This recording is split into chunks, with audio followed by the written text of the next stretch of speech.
Are you ready, Ms. Spiegel? I am, Chair Treem. Okay, let's get this party started. I will call the Assembly Finance Committee meeting of February 2nd to order. Today is Marmot Day. Happy Marmot Day, everybody. And before I forget, if you haven't been to City Hall lately, it is binder season, so don't forget to go pick up your budget binder. Okay. So roll call. Ms. Spiegel, will you please note our roll? The roll has been noted. Thank you. Any approval of minutes? Any additions, corrections, edits to the minutes of January 5th? See none, so those minutes are approved. We'll get started right away on our agenda topics. First one is the investment manager report, and we have some guests with us tonight, but Mr. Rogers, do you want to kick us off? Yeah, thank you, Chair Treem. So just by way of memory lane, CBJ used the same investment advisor for several decades, actually. We went out for a public RFP on an investment manager as my predecessor was leaving. That process resulted in us awarding the contract for our investment management to Insight Investments, which is an arm of BNY Mellon. They took over control of our portfolio in late October, early November 2019, and have been our advisor since. And I've certainly had an excellent working relationship with them. And the code, believe it or not, requires me to bring an investment update to you 4 times a year. I managed to do it once, which I think maybe all that you have the tolerance for anyway. So I'm eager to have Mr. Winho and Mr. Salente present to us tonight.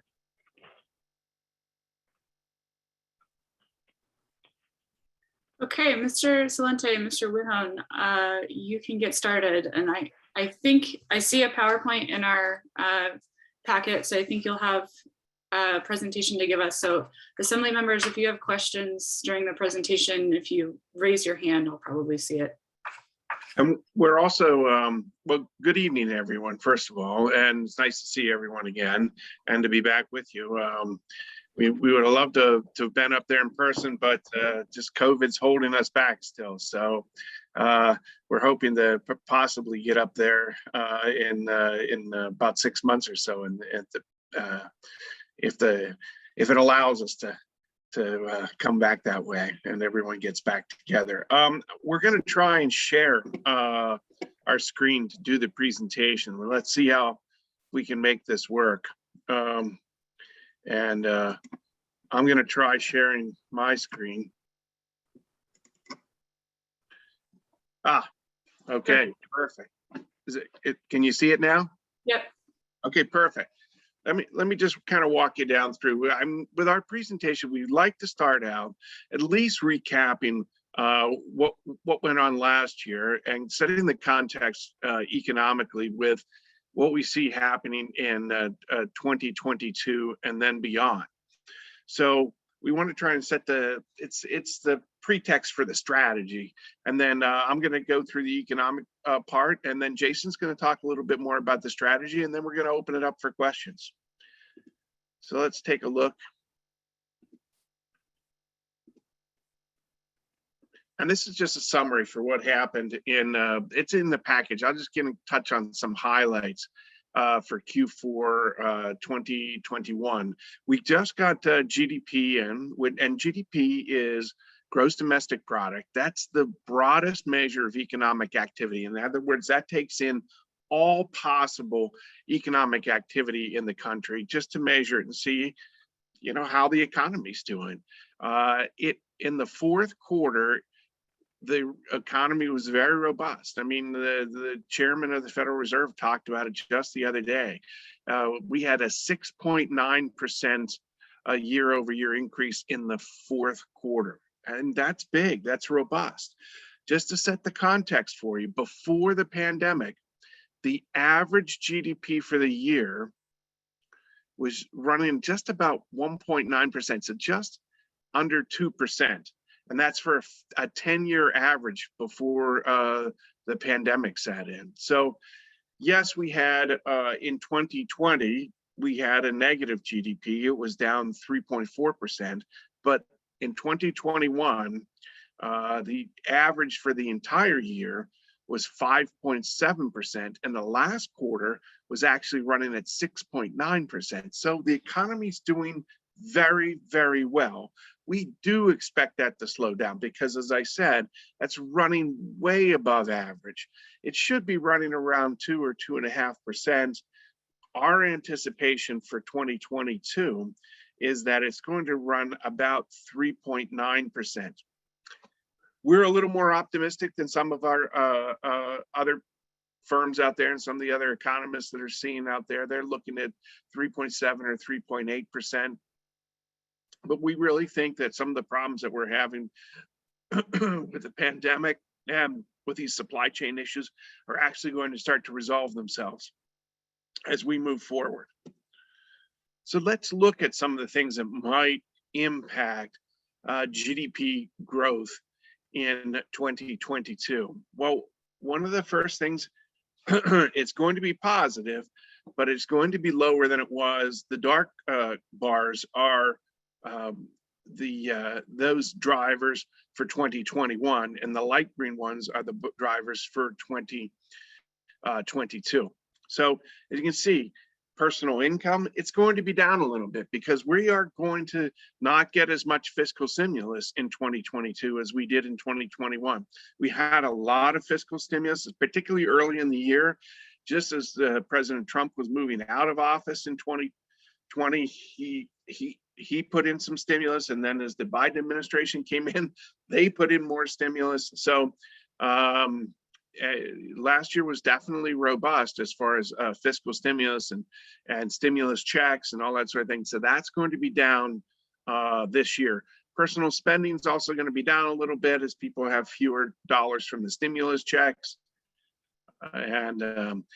Private residential construction, it picked up tremendously, and we had a lot of housing starts in 2021, but we haven't had as many housing completions because there's a lot of supply chain issues, and some of these builders can't get the supplies they need to finish the houses that they started. So we think that's going to continue to be a little bit slower in 2022. Some of the things that are going to pick up, we think exports are going to pick up as the world economy starts to come out of a little bit of downturn. The US is leading the world out of the downturn. And with our strong economy, and as our strong economy kind of ripples around the world, other economies will get stronger and our exports will pick up. But as you see at the end here, federal spending is going to be way down. And that's going to be one of what we would call a headwind for the economy next year. Let's get down and take a look at that. Every time the economy gets in a little bit of trouble, we have fiscal spending, try to stimulate the economy. This time they sent out stimulus checks.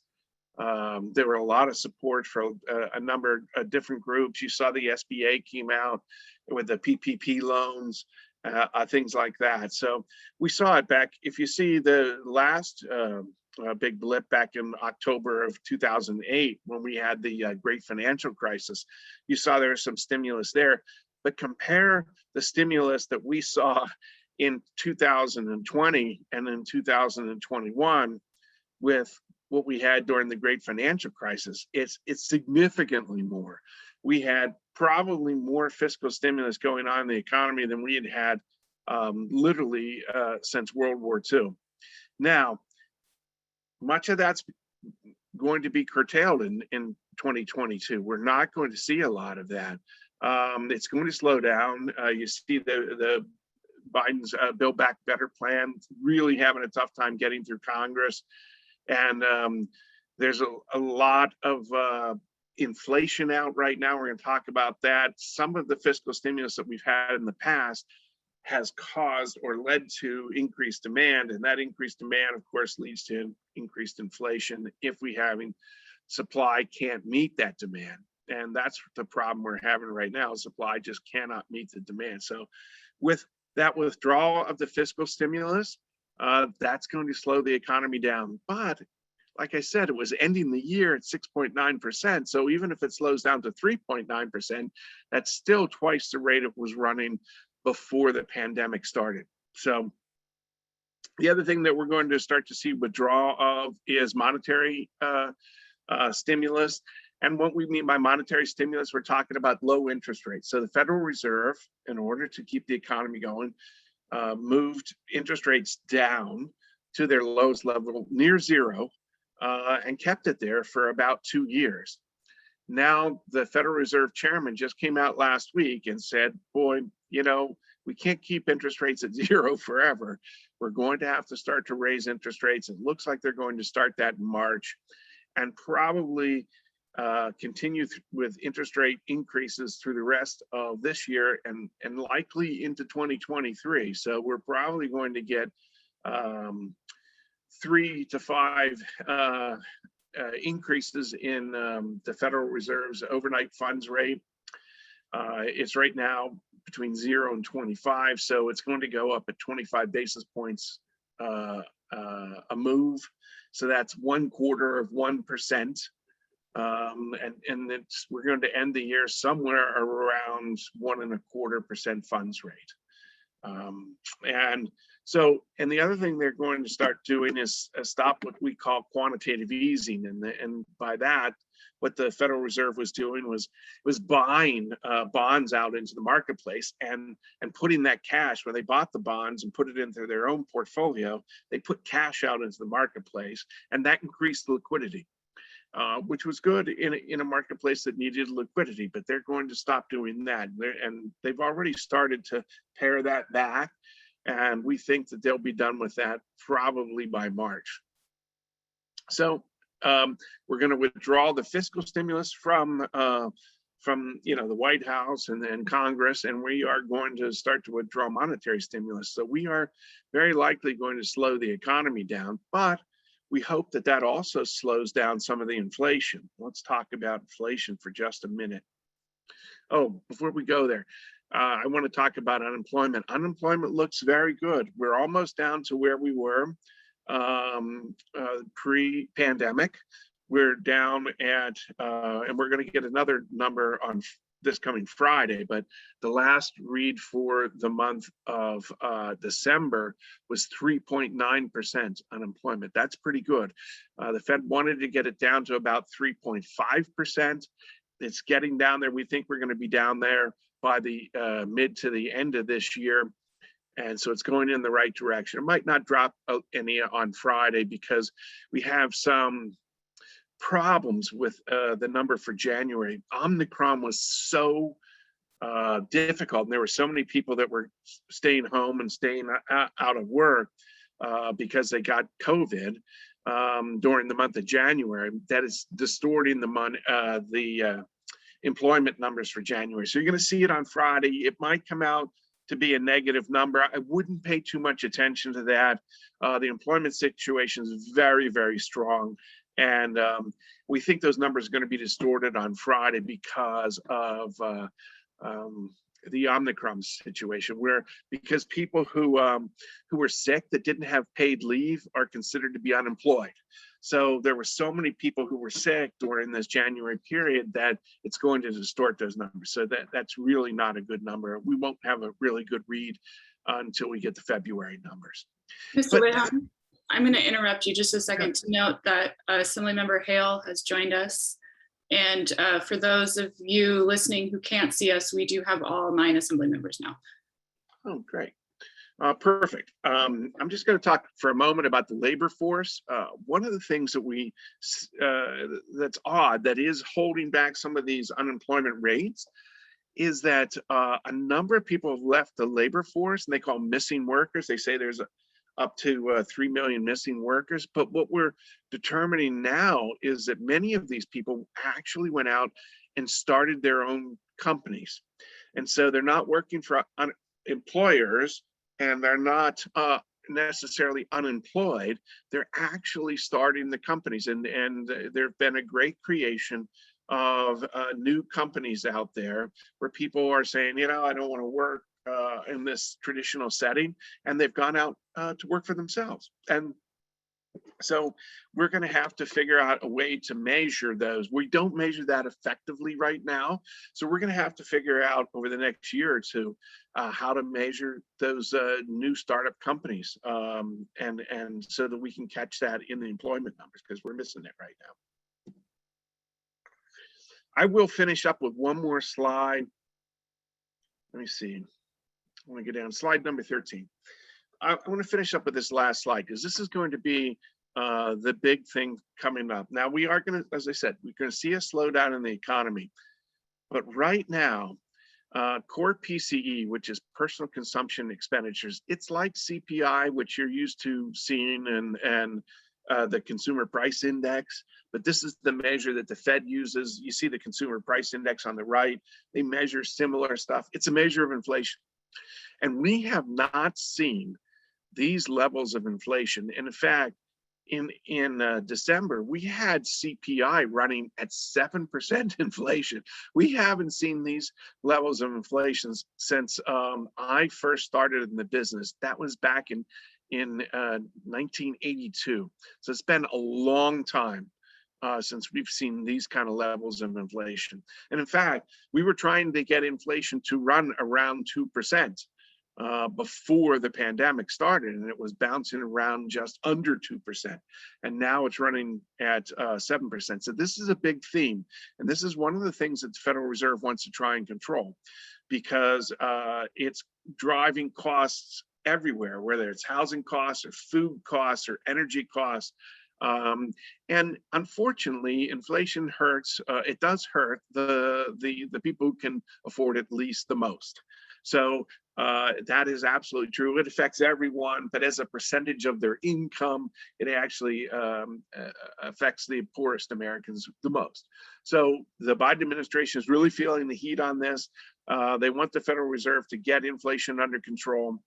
Like I said, and once it starts, it can be very difficult to get under control. That's why we're seeing a withdrawal somewhat of fiscal stimulus. We're also seeing that withdrawal of monetary stimulus and raising of interest rates. That could get inflation to come down. We will start to see it, we believe, this spring, start to moderate a little bit. We haven't seen it yet.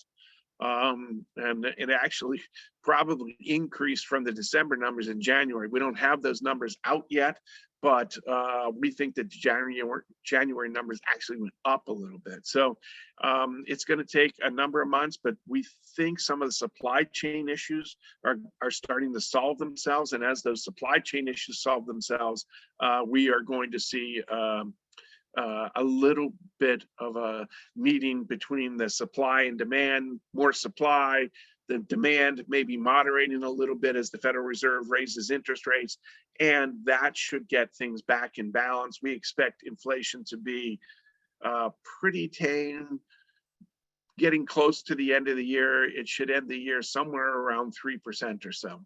And with that, that kind of gives you the footing of what we're doing, what we think is going on in the economy. And I'm going to turn it over to Jason to talk a little bit about what the portfolio has done in the past and what our strategy is going forward. Thank you, Dave, and good evening, everyone. Dave, if I can ask you to turn to page 21, please.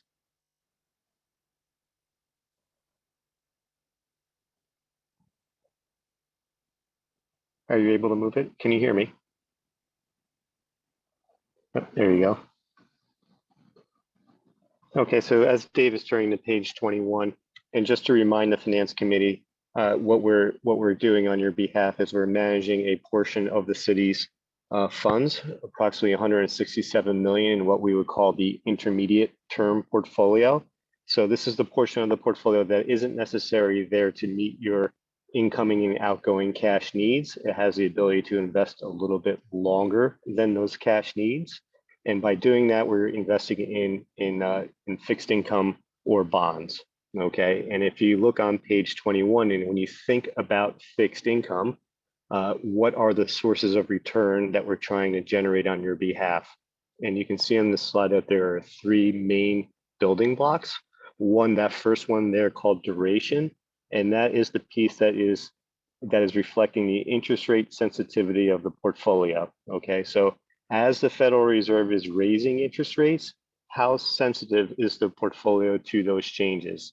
And you can see what we identified here is that we have what's known as the Powell pivot, right? Last year, we were talking about how the Fed was going to be patient.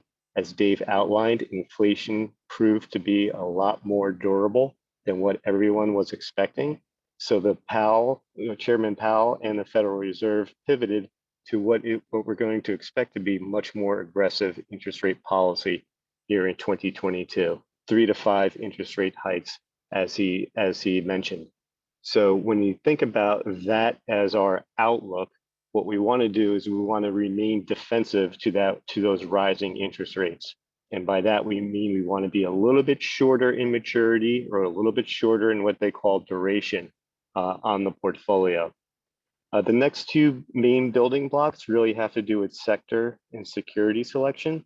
And when you think about sectors in the fixed income market, you're thinking about things like US Treasuries, US agencies, and corporate bonds. And how do you make allocation decisions among those sectors that give you the best risk reward trade-off on behalf of your portfolio, on behalf of the city?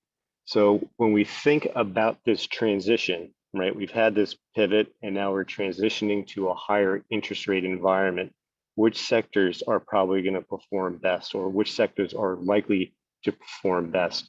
And one of the things that we want to be careful of owning are those sectors that are perhaps a little bit more sensitive to that rising interest rate environment.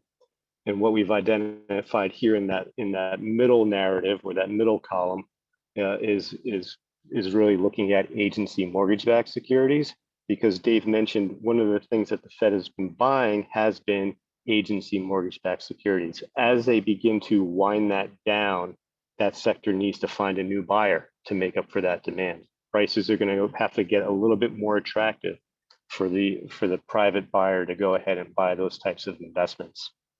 Within corporate bonds, lastly, what we're talking about here conceptually is moving from a recovery phase of the economy to more of a mid-cycle phase. And as that occurs, you have corporations that are, number one, priced very well, or priced for perfection, as we like to say. And then number two, need to try to find different ways to generate return. And when they get into that mode, that mid-cycle mode of having to move into other ways to find return, what they end up doing is they end up taking on more debt to benefit your stockholder. And since we're the debt, we're the fixed income investors, as that is occurring, you can be prone to downgrades. Now, this isn't a reason for panic in terms of owning corporate bonds. Your portfolio is a very high quality portfolio of investment grade, which is the very top tier of the corporate bond universe.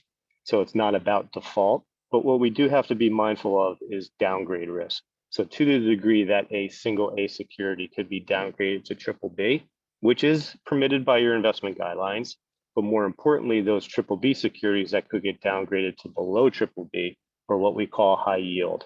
So we want to be really careful about the types of bonds that we're picking within the corporate bond universe to avoid that downgrade risk. I'm just going to speak to one more page in the interest of time, and I know you have a busy agenda, but that's going to be on page 22, which is going to be your summary snapshot of the portfolio and its performance over the last year and 2 years since we've taken on as an advisor for the city. And what you're looking at here in the top part of the slide here is that performance. And what you're going to see here year to date is minus 0.96% versus a benchmark of minus 0.97%. And you're saying, well, page 22, Dave. And you're saying, well, gee, that doesn't really feel that good. But you have to remember there's a couple of things going on here. Number one, in 2020, we really had a very strong pull forward of returns as the Federal Reserve was lowering interest rates rather aggressively, being long that duration, being long that expectation that rates are going to go lower, generates positive returns.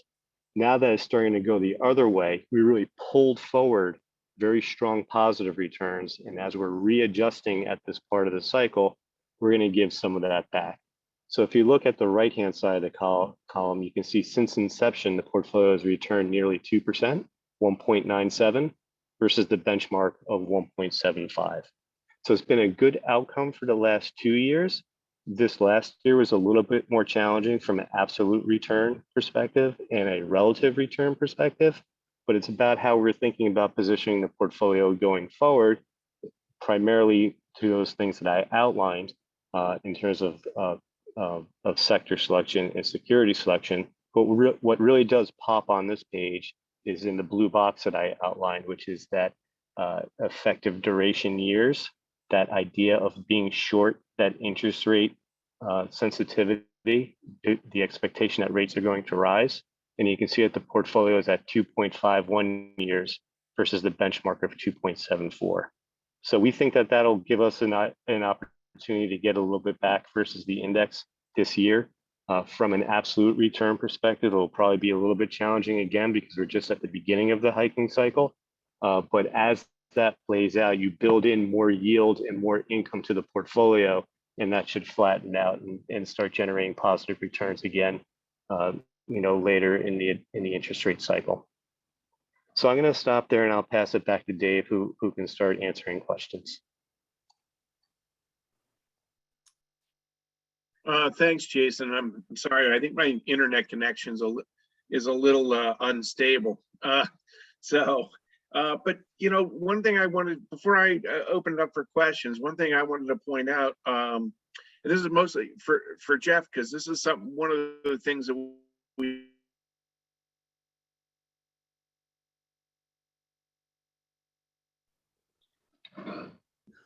I think we lost Dave. Or he's just remember we had that discussion about active security selection and that duration management. That duration management's key, particularly in risk management in this rising interest rate environment. You want to bring that portfolio in. You don't want to be portfolio duration neutral. You want to be able to bring that portfolio in and make it shorter, and that reduces your risk during this rising interest rate cycle, and eventually will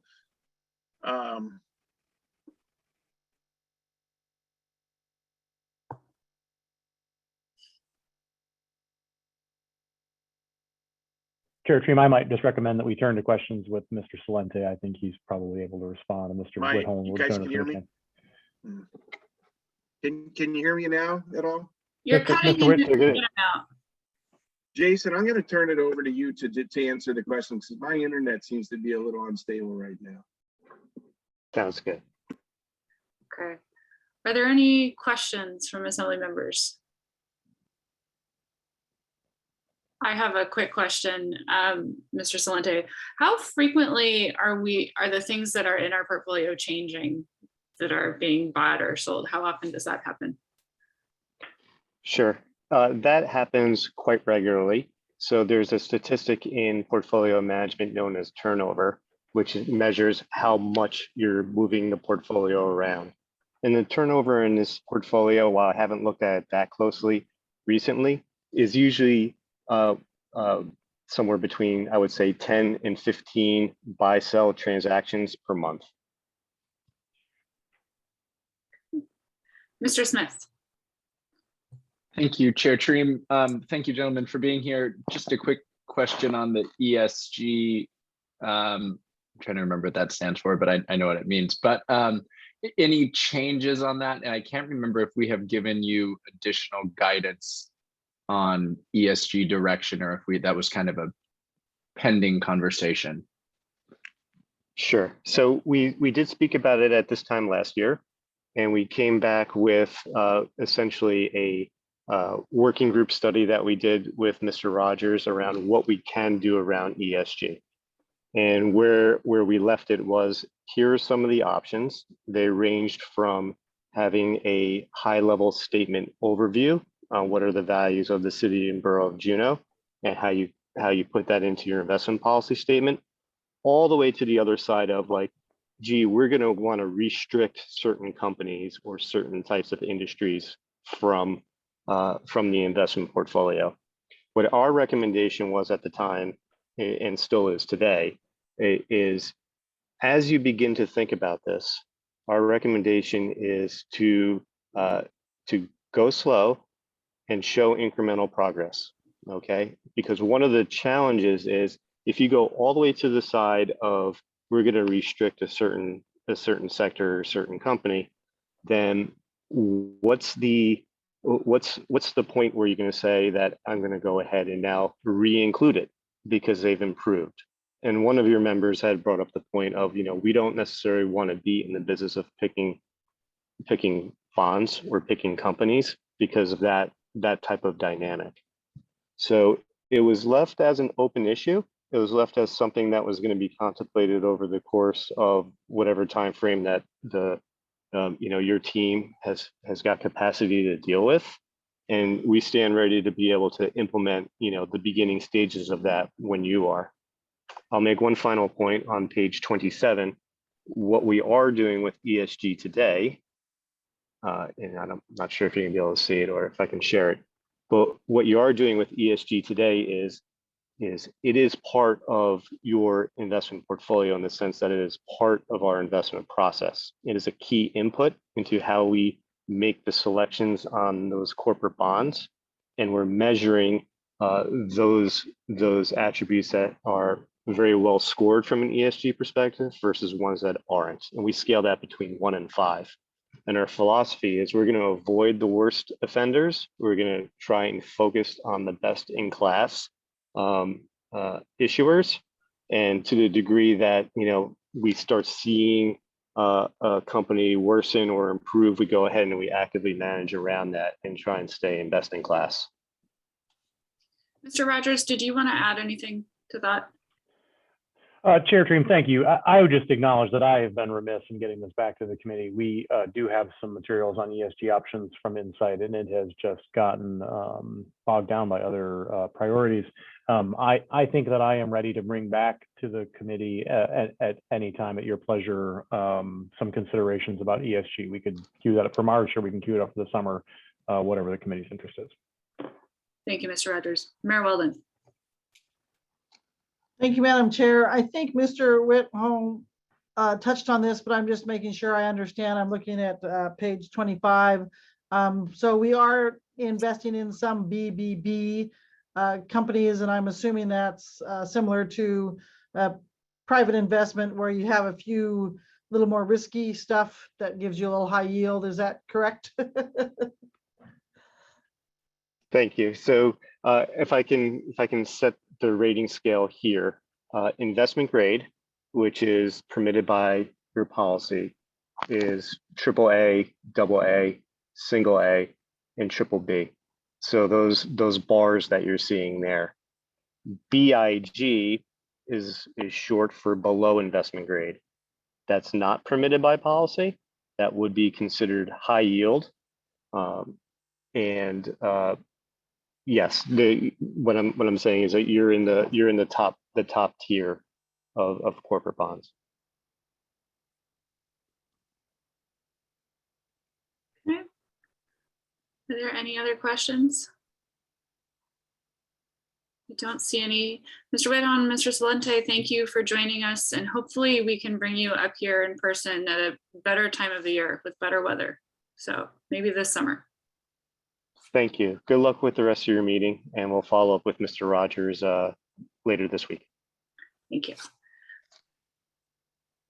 And Ms. Spiegel, have you brought over our next presenters?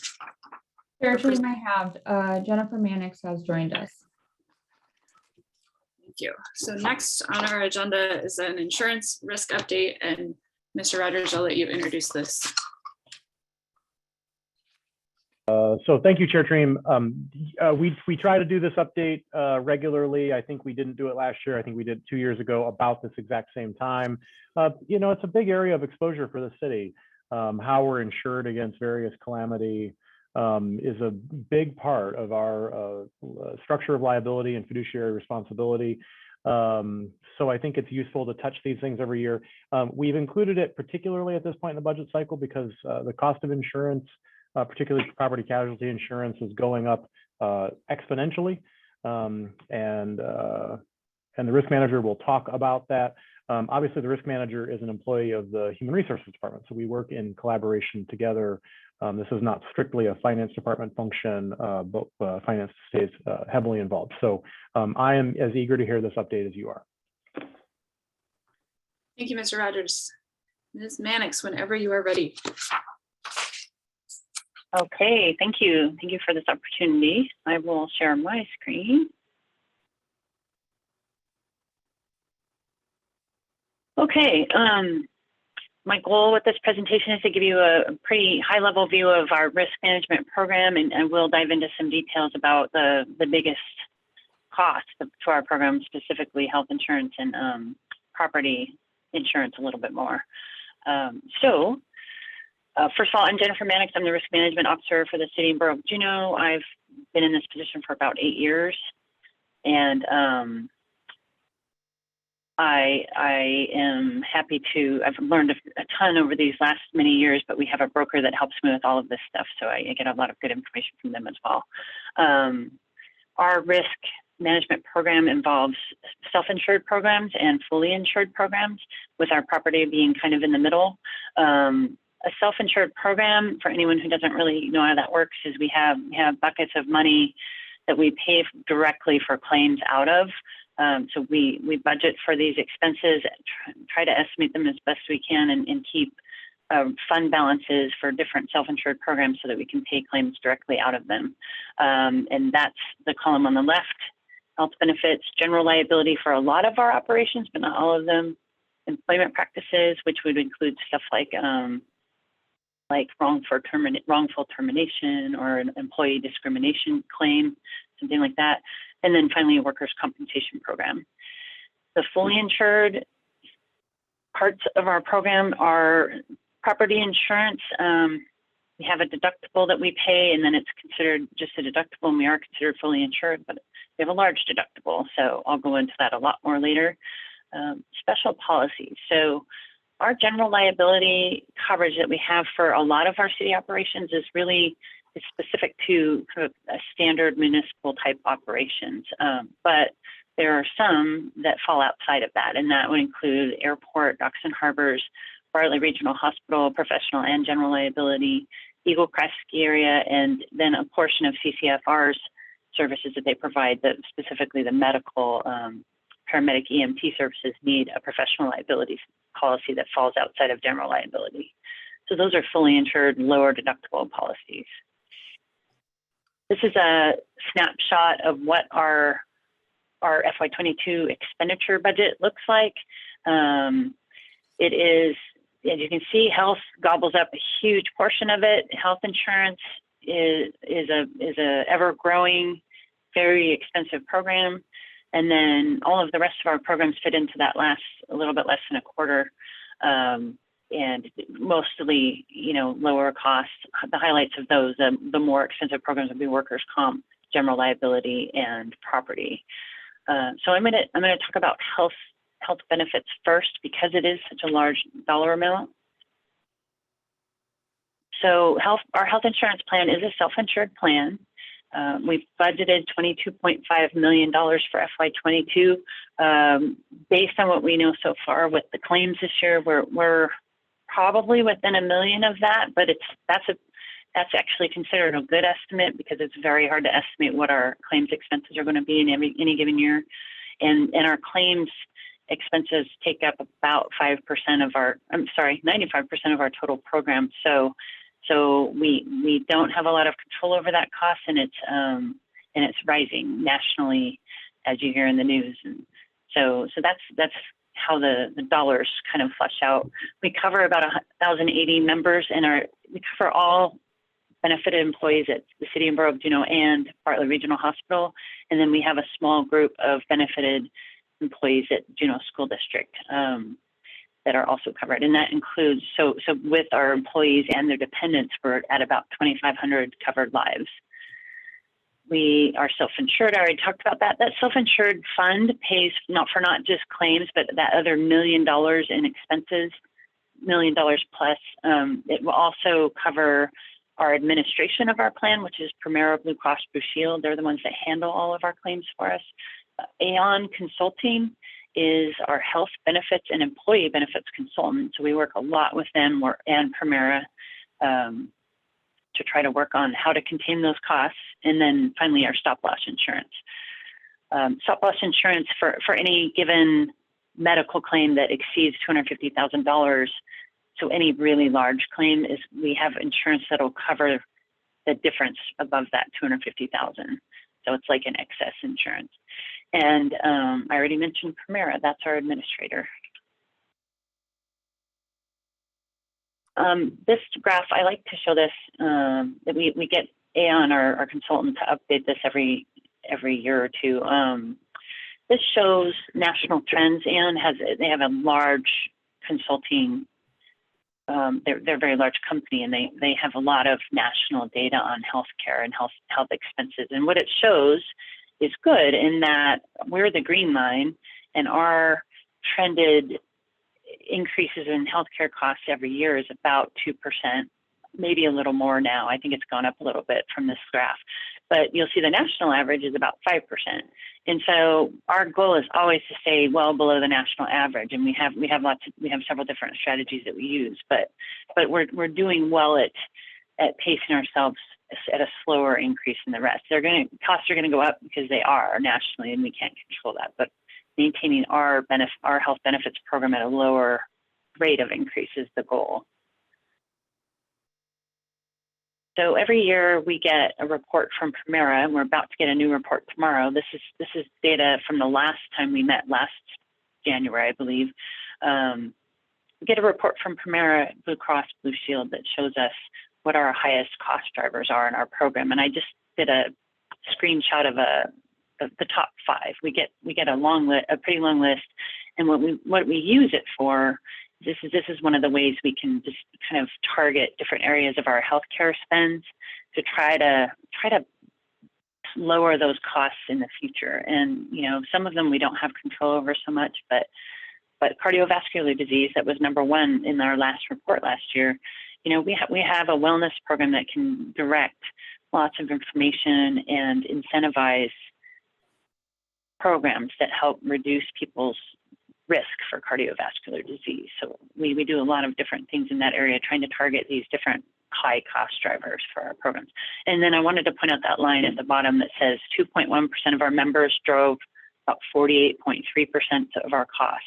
When you think about a $23 million health claim budget, that's a lot of expense for a very small amount of our members. And I think it always just blows us away when we see those statistics, because that doesn't change over the years. It's always about something like that.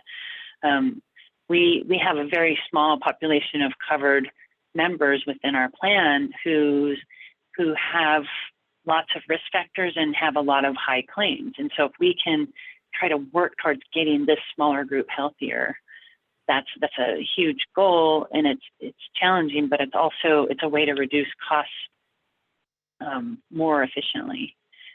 And that's what we're trying to do for cost containment.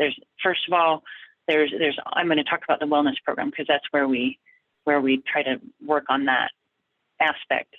We have ongoing communication with Primera and Aon. We're always talking about ways to modify our coverage, provide more resources to our members, to try to reduce these risk factors in our members, and also just work on things like plan design. When we're a self-insured plan, we have a lot of flexibility in how our health plan looks, and we can be kind of creative sometimes, and we can try different things just to try to contain those costs a little bit. We promote medical consumerism. We want our employees and our members, all of our members, to think about healthcare as another consumer item, right? You don't have to, you can go to a in-network provider. You can, do you really need to go to the emergency room for certain things? We have virtual care that can help with that. We have a nurse line. We have ways to direct people to the right level of care, because anytime you go to certain types, one's going to cost more than others, and sometimes it's not necessary, and sometimes it is. We have this wellness program that City and Borough of Juneau was so ahead of the game. They started this wellness program in the late 80s, and we've had it for over 30 years now. And we work really hard. I'm going to go to the next slide and talk a little bit about that. Our wellness program is, the goals of it are to assist employees in leading healthier lives. Anytime we can get people to move towards healthier lifestyle and healthier choices, they're going to have fewer injuries and illnesses. They're going to have better well-being. It's absolutely going to make them healthier and happier outside of work. And it's hopefully going to improve productivity and morale in the workplace, because we have a lot of people that participate in various wellness programs, and it's a cool thing to know that your employer is investing in you in these ways. And our wellness coordinator works with all of our covered employees and is in touch with spouses, and it's a neat program, and I've always been a big fan of it, and I think it really helps with containing all these challenging costs. So from there, I'm going to switch gears from health and wellness to our property casualty program. Again, I talked about self-insured at the beginning versus fully insured. So we have these different programs, general and auto liability. The auto liability and employment practices programs extend for all of CBJ, including our enterprises, all of Bartlett, and all of the school district. Workers' compensation is for everybody as well. We have our programs cover all three organizations fully. The general liability program that is self-insured extends to the school district and all of the CBJ operations that aren't mentioned in the special policies on the right-hand side. So again, these fully insured policies for the enterprises as well as CCFR's professional liability are insured with small deductibles. They're separate little specialty niche type coverages. And then again, I'll talk about property in a few minutes. It's technically fully insured, but we have a huge deductible now, huge for us. So let me show you a little bit about our property casualty program. This is that small little quarter of pie that we had in the beginning. This is how it looks when you spread it out to the 6 different lines of coverage that we have in our property casualty program. You can just see that workers' comp and general liability and property are really the three biggest components. The property program, I put an asterisk there. That dollar amount that we budgeted for expenses, we were surprised in our June 2021 renewal, that's the policy year that we're in right now. We were surprised that this is what we budgeted for the entire program for that year. Our insurance premium went up to about 1.4 million this policy year, when we really weren't anticipating that high of an increase. So it shocked us, and so that's why that number's what we budgeted, but we're going to exceed that by quite a bit, I think. Big picture revenue. So to fund our insurance, our risk management programs, and this is not including health, this is everything else. We need to charge out our programs to all of our city and borough departments, enterprises, Bartlett Regional Hospital, and the school district. So this is in FY22 this year, we charged about a little over $5 million. And you'll see that it's going up by almost $1 million for the next year for FY23. And that is almost completely because of our property insurance need for more revenue to bring into our property program. And you'll notice that the school district is ending up going up higher. I should have put numbers on this. I'm sorry I didn't, but the school district's portion is increasing significantly because they have so many buildings, as opposed to Bartlett Regional Hospital that has a small percentage of our buildings, and so they don't have to contribute as much to our property program. And then the city's increases is also due to the property increase. So it's a significant increase in what we're charging to our various participants in our program. Another look at our just insurance premiums. You see the top 2 layers are actually workers' comp and special policies. Those insurance policies have really remained pretty steady as far as our premium increases. They haven't been they have increased at pretty low rates.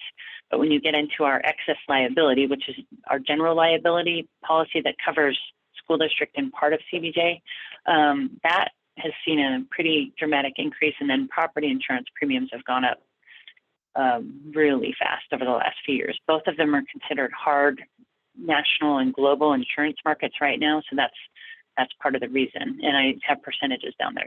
It's been a very painful several years of renewals for increases. Okay, let's drill down to property for a few minutes.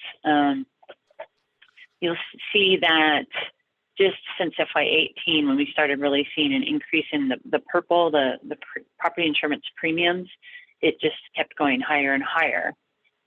There were a couple of different reasons for that. There's, first of all, the hard insurance market. So if you think of the property insurance market as a global market of insurers, there really are not that many large insurers that cover property programs such as ours and other public entities. The historical losses over the last several years, including really dramatic hurricane losses and you know, natural disasters in many different forms, forest fires, a lot of hurricanes and tornado, you know, there's just all kinds of global markets, and not even just in the US, of course, it's global.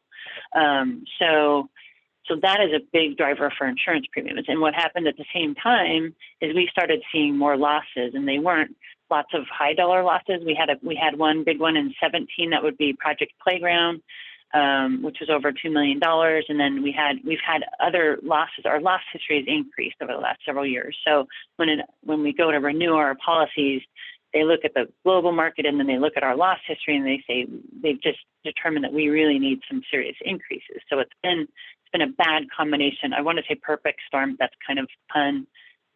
Anyways, I'll say it anyways. It's a perfect storm of those two things aligning. And now when we go into our FY23 renewal, we're also going to see the inflation that was just discussed in the previous presentation is absolutely going to affect our property insurance renewal, along with our loss history. And I'm going to talk about that a little bit more here. So we have had since FY15 we've had we had $100,000 property insurance deductible up until our July of 2021 renewal. So last summer, this current policy year, our deductible got raised to $500,000 for property insurance. So a significant change in what we budget for. We budget for any of our losses to only be $100,000 max. And now it's a whole different ballgame. And we didn't budget for that $500,000, that change, that $400,000 increase. So we're kind of catching up from that. But anyways, what it would have meant if we had over the last six years, I'm not going to count 22 yet, FY22, we had 11 claims that went over 100,000. So if we had a $500,000 deductible, looking back to FY15, we're talking about a very large increase of paying $1.65 million more out of our self-insured fund. And thankfully we didn't have to.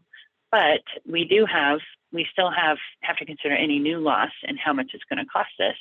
And that does include the one that just happened a couple of weeks ago, the Riverbend Elementary School pipe burst, 2 pipes burst. It's likely to go, I think, a fair amount, over $2 million as a claim. So we're on the hook for that first $500,000 for this claim. And it's the first large claim we've had since we had this change in our property insurance policy. So there's not much positive to talk about our property insurance right now. It's really hitting us hard. And I think given this new large claim and the property market that has still not softened, we're likely to see a pretty tough renewal this spring too. So for the July 1 renewal. So that's just the state of property. And I'm just going to give you a quick snapshot of our auto and general liability claims history over the last few years, just to show. This is the only thing I want to demonstrate here is that it's volatile, and it's hard to predict when you're going to get that next large claim. Fortunately, there's not any percolating right now, and I always have to knock on wood when I do that. I'm very superstitious about that, not suspicious. But we have good years and bad years, and so we have to try to budget appropriately and predict, how bad is any given year going to be. Hopefully we can contain most things, but unfortunately accidents happen and claims happen. And lastly, this is the bright spot, and I saved it for one of the last slides. It's not the last one, sorry, but workers' comp. Workers' comp is actually looking the best of all of our programs right now. We have a $1.25 million self-insured retention, which is a lot. But the good news is that that's only going to be used for catastrophic claims, and we haven't had one for a long time, and that's another knock on wood situation. But our workers' comp programs are doing really well. We always have concerns, and we're always keeping an eye on. We cannot control medical costs. Expenses for a workers' comp claim can get volatile. If someone has a pretty serious injury, there's some challenges with that, and the larger claims will grow over a few years if someone needs ongoing medical care. But the way we counteract that is we have a very strong safety management program. It's always trying to evaluate and improve it. We have a safety officer in our office who works with all three entities. Remember, workers' comp covers all of CBJ, all the enterprises in CBJ, Bartlett, and the school district. And we have committees that bring these three different groups together to discuss. We have a lot of resources that we haven't always tapped well and shared amongst the three organizations, but we all have the same motivating factors. We want to keep our workers' comp costs at bay, and the best way to do that is to reduce our seriousness of accidents, reduce the number of accidents, and try to keep our costs down that way. We also have a strong return to work and light duty program that we're always trying to promote, and we have a really close relationship with our third-party adjuster who handles all of our claims, and we communicate with them weekly. We have a monthly call, and we're always in communication with them about challenging claims. So that's workers' comp. I wanted to give you just a quick, this is the one slide I changed from your packet on Friday. So I just wanted to point out that I had taken this slide from data when I didn't have FY21 actual risk fund balance information. So what this number is now is for FY21, it's the actual risk fund balance at the end of 2021. So remember that this is actually the risk fund balance for all of our programs, including health and including all the property casualty.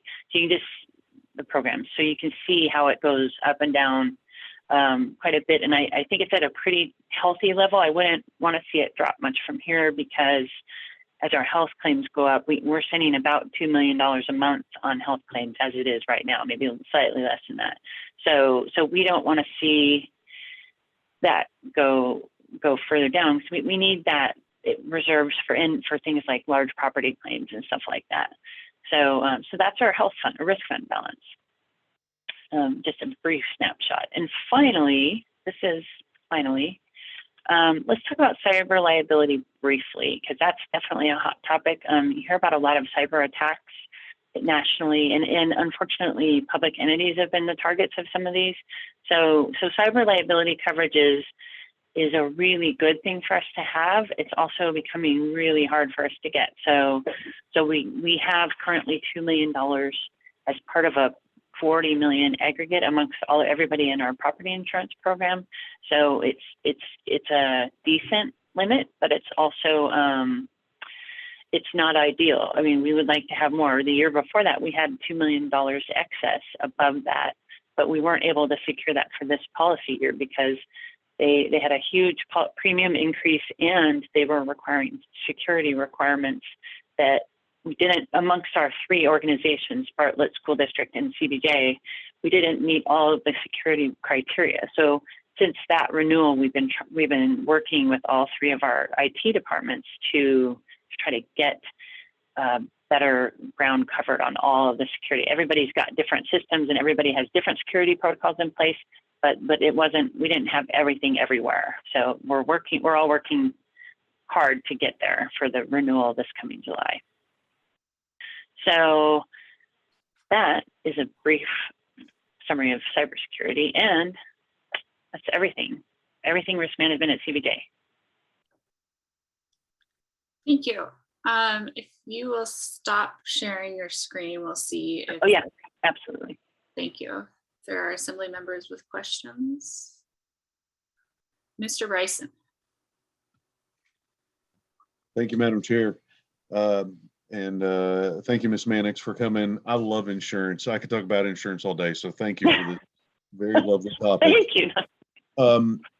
Our risk fund balance, roughly $7.5 million, is our risk fund balance in an ordinance, meaning that CBJ already set, like we should have X percentage of payroll or X percentage of city property valuations. Is there any city code that says how much money should be in the risk fund balance, or you guys are just using estimates and track record to determine the risk fund balance?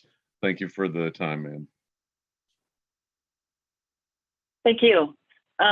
It's not in an ordinance. We by program, we try to think about what our exposure is in any given program and what we should keep. Like, for instance, for our health fund, which is, you know, the largest, we're shooting for 2 to 3 months worth of claims costs. So somewhere between probably 4 million and 6 million. So that's the goal with the health fund. We've been told by actuaries that that's a good target, right around there. I think 2 is on the low end and 3 is a little higher. We like that better. Love to have that all the time. But then for other programs, what's our self-insured retention? What are our known claims? That sort of thing. So we internally manage that goal. Mayor Weldon. Thank you, Madam Chair, and thank you, Ms. Mannix. Unlike Mr. Bryson, I don't like talking about insurance, not my favorite topic at all. Your page number, your slide presentation doesn't have page numbers, but I'm looking at the property casualty program with CBJ, JSD, and BRH. And you said why JSD is higher is because they have more properties, but technically it's our properties, so I'm not sure why theirs is higher. Is because they're operating it? Sure. Yes, they're all city property, correct? But what I'm understanding, we actually have looked into this before, and Jeff could probably chime in, but the school district manages their facilities, and they are considered owners as far as funding all of the maintenance and upkeep and overhead for those facilities, which includes insurance, is something they have to include in their budget under the cap. Is that the correct way to say it? I think, Jeff? Yes. So that's why they're considered school district properties. Mr. Rogers, did you want to add to that? Yeah, this is the one comment I had, Chair Treem, was about the school district. So as we have seen these increases coming from some distance away, I did let Superintendent Weiss, Dr. Weiss, know, and I believe she passed along to the school board at that point in their budget planning that we expect that the property insurance rate costs for the school district will fully double. So about $430,000 a year is what they have paid insurance, or what they do pay for insurance in FY22, and we expect that to be in excess of $800,000 next year.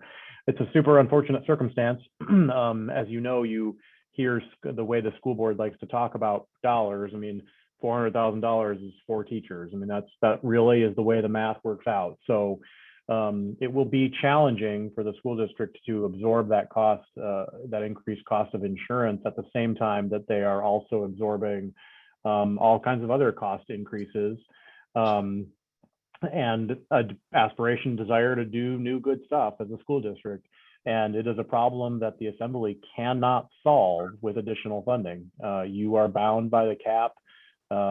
Insurance costs are subject to the cap. You cannot fund insurance costs outside the cap. So it will be a challenging circumstance for the school board, but it is not a financial challenge that will manifest itself for the Assembly. Thank you, Mr. Rogers. Ms. Hale, did I see you raise your hand? Okay, Mr. Bryson. All right, I had 2 things real quick, and I'll be very fast, Madam Chair. And then I just drew a blank on both of them.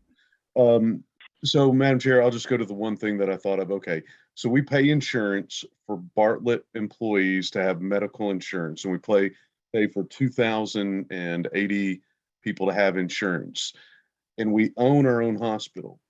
Would it be too out there to think any city employee that uses Bartlett for their medical services could receive a small discount, which would then be savings for the city, which controls the finances of all employees and Bartlett's budget? So we own a hospital, and the biggest issue we have are raising health costs. Could we think like the private sector and use our own hospital to lower our healthcare costs by charging our own selves a little less? It's so crazy it might work, but we literally have rising healthcare costs and we own a hospital.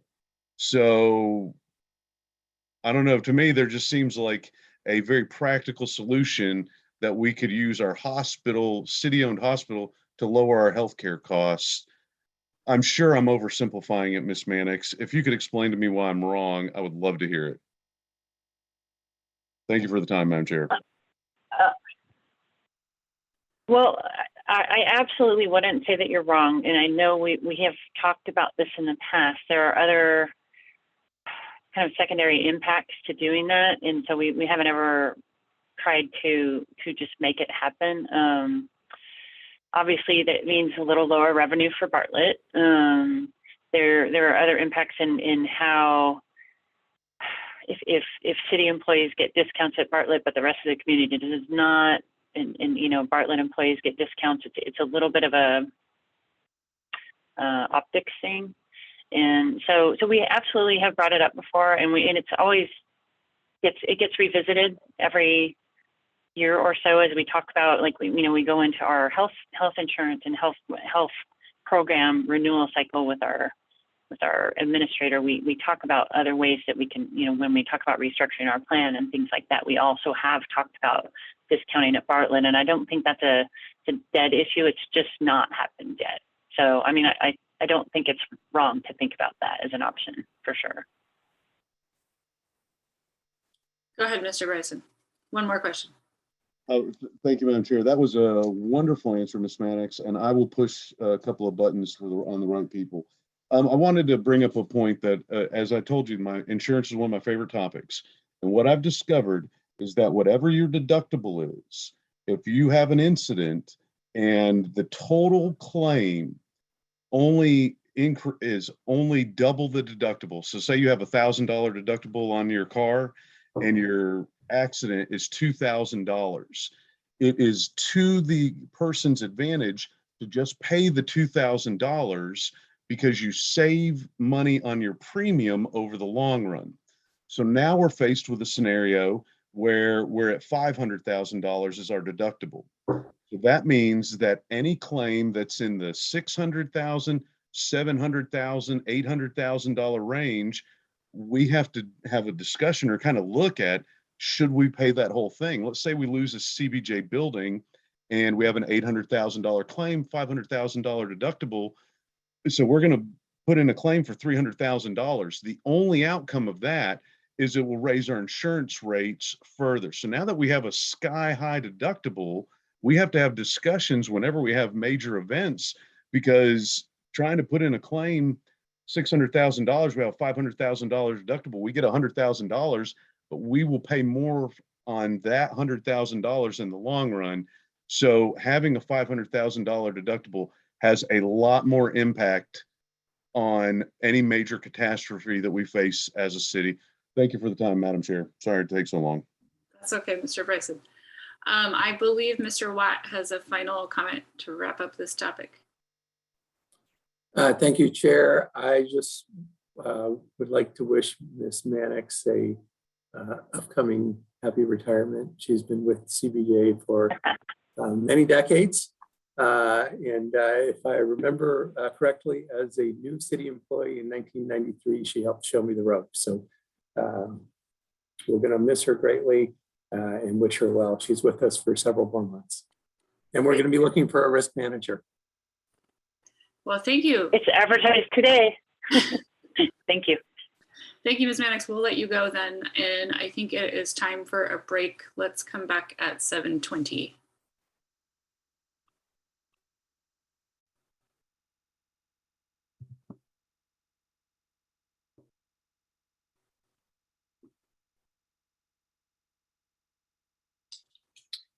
Okay, we're all back. We'll bring the meeting back to order. Next on our agenda is real estate price disclosure amendments. Mr. Rogers. Thank you, Chair Treem. We did really good getting through the first two agenda items in an hour and 20 minutes. That's about what we were targeting for. So let's keep that up, I guess. Apologize for the long agenda tonight. Okay, so next on your agenda is consideration of amendments to the real property sale price disclosure ordinance. We have updated you with the memo that's on packet page 75, not to be confused with the memo that follows that, or a memo that follows later that's from a prior year. We've updated you on a couple of things. One, I've noted several places the letter from the chamber that requested changes, and that later is included in your packet. Maybe I'll cut to the chase and say that staff is recommending that the assembly consider doing three things. One is to repeal the confidentiality provision that was adopted as part of the ordinance requiring price disclosure. The arguments for that are in this memo, and they're also stated by the chamber also. It has simply made the appeal process much more difficult. Prior to confidential disclosures, appellants were able to come into the assessor's office and we could show them all the sale prices we had, and we cannot do that now. One, it has created an imbalance of information between us and the appellant, which is not in the appellant's favor. But I think more importantly, it's created a sense of distrust. It's created a sort of black box feeling that the assessor has information that they can't share. And that's very challenging for appellants. And we did forecast and anticipate that. However, I think at the time, the confidential disclosure process was more was perceived to be more advantageous. And I think we have a different view of that question now. Second thing is a compliance mechanism on the disclosure requirement. So you passed this ordinance a little more than a year ago. And in that time, since you passed the ordinance, maybe 15 months ago, we have knowledge via the recorder's office of about 500 sales that are subject to that disclosure ordinance for which we have not received a disclosure from the buyer. So a very, very significant rate of non-compliance. Generally speaking, we receive about the same number of disclosures that we did before, but just to quantify that, about 500 sales have recorded since you passed the ordinance, and we have not received sales prices for those. So we do think if the assembly continues to believe that the law is important, it will require a compliance mechanism in order to get buyers to follow that law. Third on the list, and this is noted by the chamber, but I also, just observing the BOE process, I concur completely. It will be useful for the assembly to spell out in CBJ code a more prescriptive process for the Board of Equalization. I've included in the packet a memo from former city attorney John Hartle, which we all routinely refer to as the Hartle memo. That dictates the generalities of how BOE hearings should go. It leaves a lot of discretion to individual BOEs and individual chairs. And just as a reminder, the Board of Equalization is not a monolith. So the Board of Equalization is 9 members appointed by you, but they sit in panels of 3, and each of those panels of 3 nominate and elect a chair at the beginning of each meeting. So what happens in practicality is we could have 3 Board of Equalization hearings in 1 week with 9 different members sitting in 3 panels of 3 with 3 different chairs. And the Hartle memo is the only real direction that we give to those panels and to those chairs. And it gives them significant discretion. And what it means is that those hearings for various appellants could proceed differently. We agree generally that codifying some specific rules of procedure for the BOE is in the city's best interest, and really, truly, equally in the assessor's best interest and in the appellant's best interest, and frankly, in the Board of Equalization's best interest. I think too much discretion causes them to get a little high-centered, as you can imagine.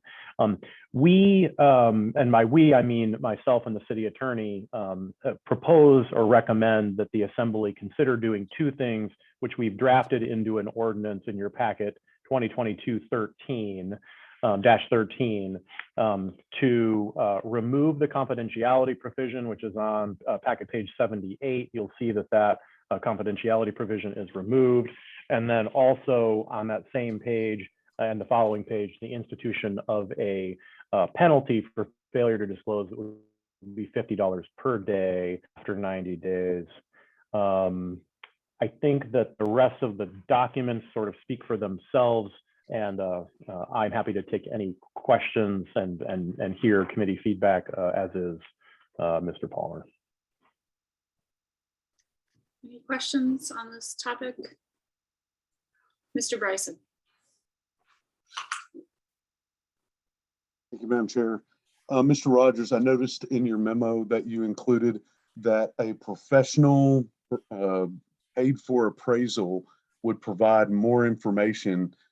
Could that, would I have to get could I work with the attorney and get an amendment to add, would that go in this ordinance if I had that included? So for property disclosure, instead of the actual purchase price, you could provide the professional third-party appraisal.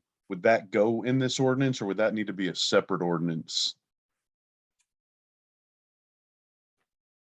I can defer to Mr. Palmer if that's better.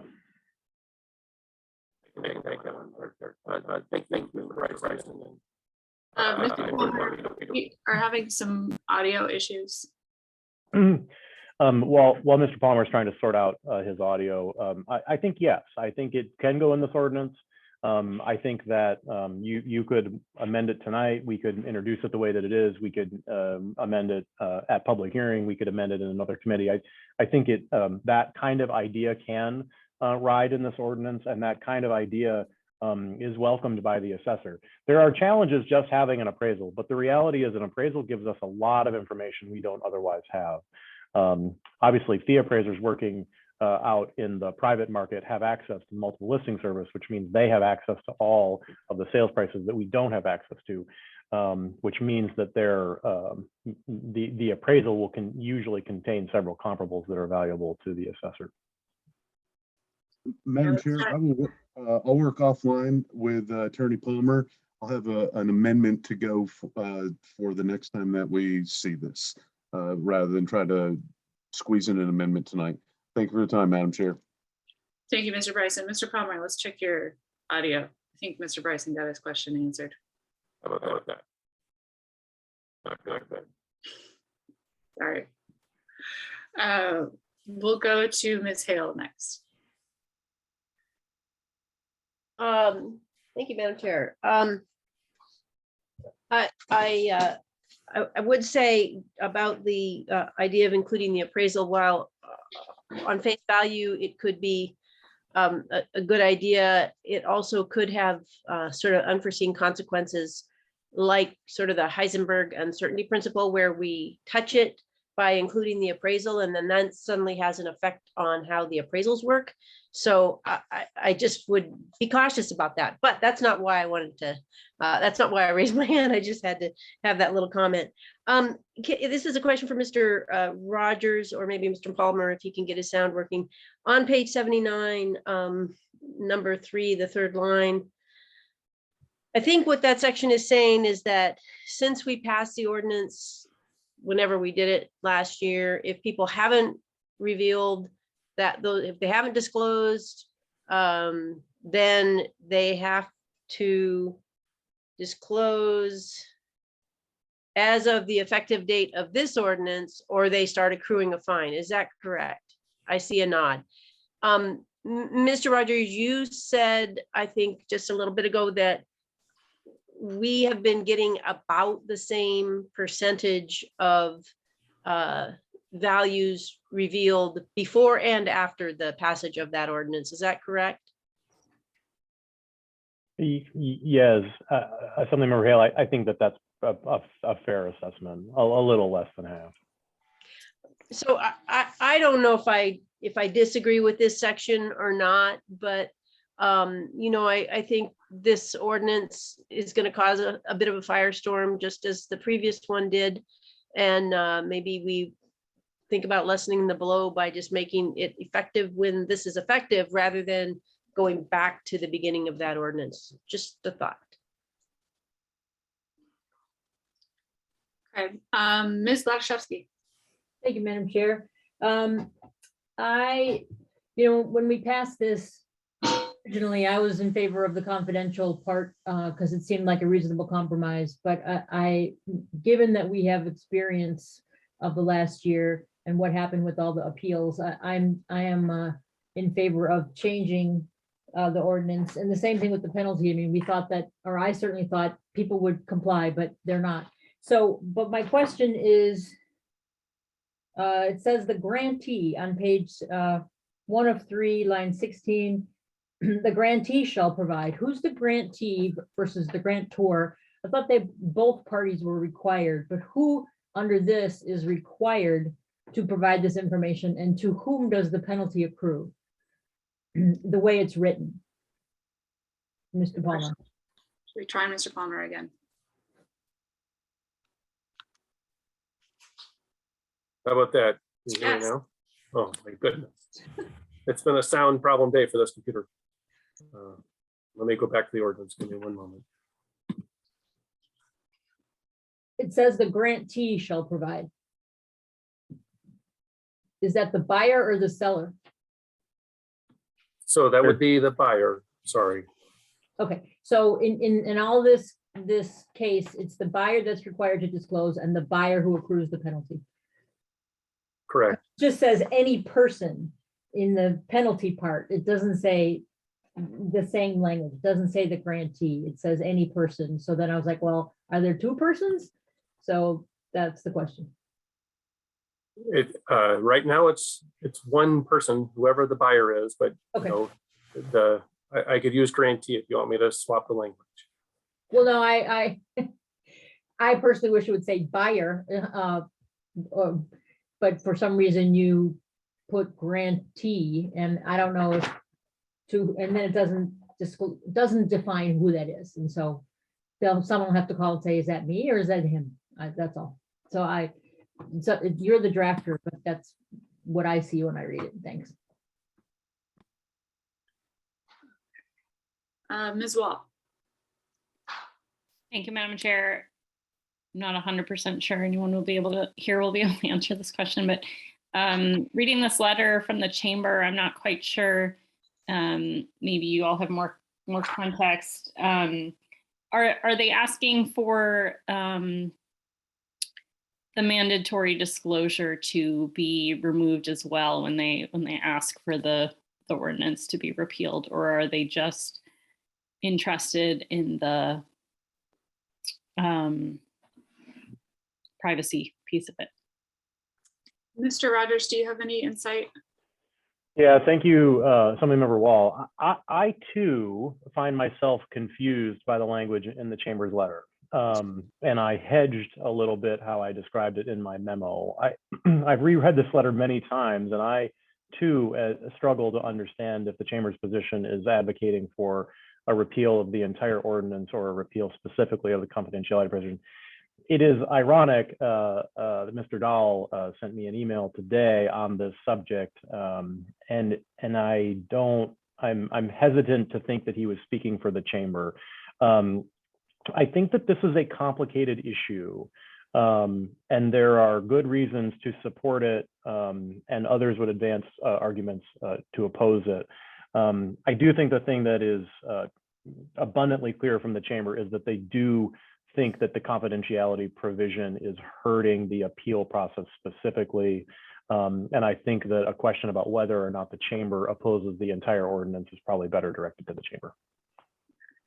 I think I see some members of the chamber on the Zoom, so maybe they can write us another letter and kind of clear that up, or we can ask them to do that after this meeting. Mayor Weldon. Thank you, Madam Chair. Ms. Gladaszewski brought up the same question I had, that was the grantee is kind of weird. So I don't know if we can put in parentheses the buyer there, or have a definition section with who the grantee is, because the only reason I knew it was the buyer is because I knew what this ordinance was about, but that would be very helpful. And then I don't see anybody else. Oh, Wade raised his hand, so I'll make a motion after Wade talks.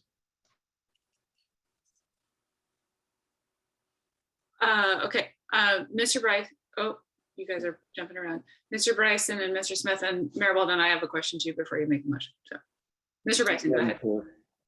I had a couple of conversations where my understanding is removing the confidentiality is absolutely the direction they were going. They'd love to have this go away. No business owner, no commercial property owner wants to say how much they pay for this. But if they do, having everybody's information on the table seems to be far more fair. And I would only speak to the personal effect of it. And that's why I keep advocating for the appraisals, because asking me how much I paid is a way different question than me being able to say, this is what the professional appraiser said that this property was worth. My negotiating skills have no bearing on the price that I paid or the price that I'm disclosing to the city. This is its professional assessment. So removing the confidentiality, I think, was the chamber's or my understanding what the business community was going for what that's worth. Thank you, Madam Chair. Thank you, Mr. Bryson.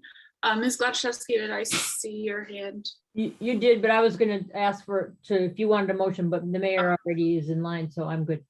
Okay, Mr. Smith. Thank you, Madam Chair. I was just curious if there is a way to keep this information from the general public, but allow it to be used. I mean, it seems like the chamber's letter is, the issue is that on these appeals, there's this behind the curtain type of thing going on. Is there a way that this information could be, it wouldn't be available to the general public, but it would be available in cases of appeals? Maybe for Mr. Palmer. I can take that. I'll say this, and it's probably stir up a little chaos. We are the only party who is not currently involved or apprised of property values. So let me break that down. Obviously, the buyer and seller, they know their property values, and those property, when I say property values, the sales price, that information is not confidential. That information is, posted on trade practice databases. And then, as some of you have mentioned, Mr. Bryson in particular, that when somebody else, another property owner, orders an appraisal and there's comparables used, the assessed value or appraised value of that property is noted in there. So there's nothing secretive about the information. And that's kind of where we've run into problems in this current appeal cycle, that some of these properties that we received during the confidentiality provision is kind of locked in a box and we can't share it. So I think we need to put that out there, and I'll say that it's not a direct case, but the Alaska Supreme Court has kind of touched this issue a little bit and described that more detailed information about who sold can be ordered to be disclosed through APOC filings. And we're only talking about the sales price. We're not even talking about the more confidential pieces that the Supreme Court has said are disclosable through APOC. So I just don't know if this is a path that delivers a lot of fruit at the end.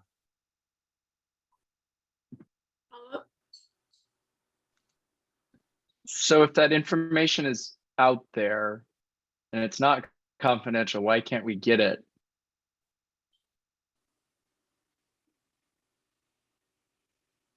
Good question.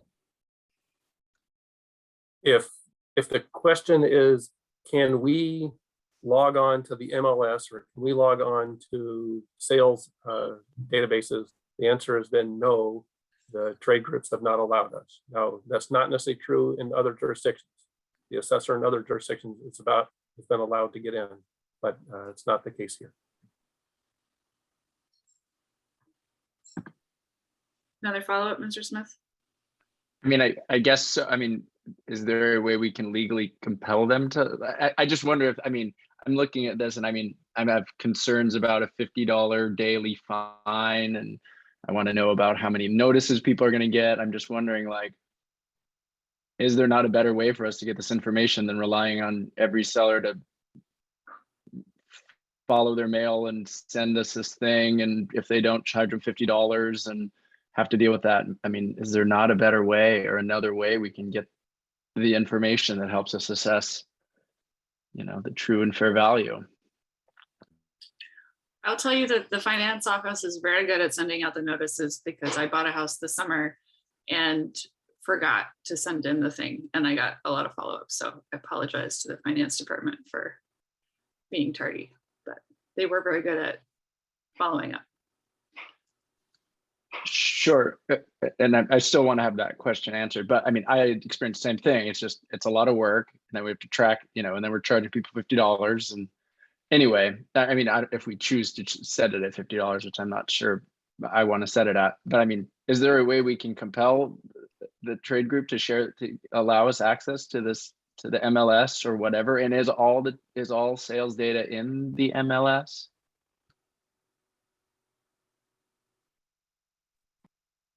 Mr. Palmer. You're muted, Mr. Palmer. How about that?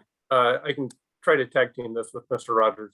So is all the value, are all the prices in MLS? No, they're not all in there. Now, the vast majority are, because of the way that people buy and sell property with appraisers and with real estate professionals.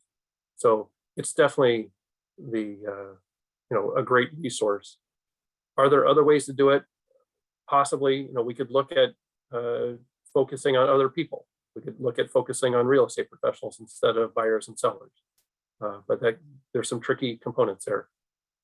I don't recall the details, but we, you know, the last time we discussed this roughly a year and a half ago, we had explored ideas of trying to figure out how to work with the MLS service. And I just recall it ending on without any traction, and maybe Mr. Rogers can enlighten me as to what the reasons were, but we weren't able to easily get there. Mr. Rogers, do you have anything to add?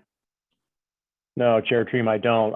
I certainly would be willing to attempt to engage with the real estate professional community about getting access to the MLS if that was an assembly direction. But that process to us has seemed like a bit of a black box. So we find ourselves on the other side of that situation. Ms. Hale.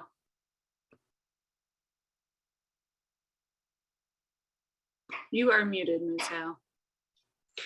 Yeah, thank you. My memory might not be serving me correctly, but I think that I seem to recall that this confidentiality clause was added by the assembly last time we looked at this. Like, it wasn't there when this came to us, and then somebody added it, and then we kind of went around about it. And it's not done, it's not helped the situation. And I guess, you know, I think we have our staff in the finance department and the law department that have put an awful lot of effort and thought into this. And I really hope we don't noodle with it too much and try to go off on different tangents, because they have been working with this for now quite some time, many years actually, with trying to get the values of properties. And I hope that we as an assembly trust their judgment on this and don't try to tweak it too much. Thank you, Ms. Hale. I have a question that is kind of a follow-up to the line of questioning Mr. Smith was asking.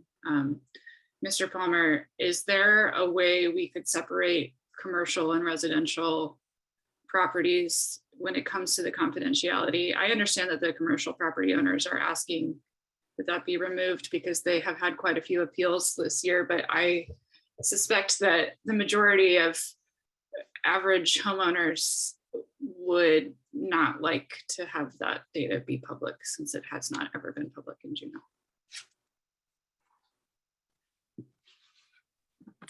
Chair Dream, I don't believe there's a way to do it. I can look into it a little bit more.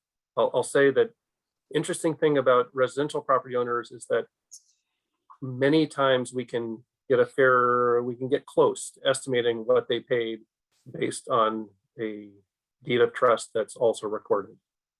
So we can get close. It's not accurate enough to pinpoint appraisal, but or an assessment, but it can get us close. So residential property is actually a little bit less confidential than commercial property. Ms. Hughes Candies. Thanks, Madam Chair.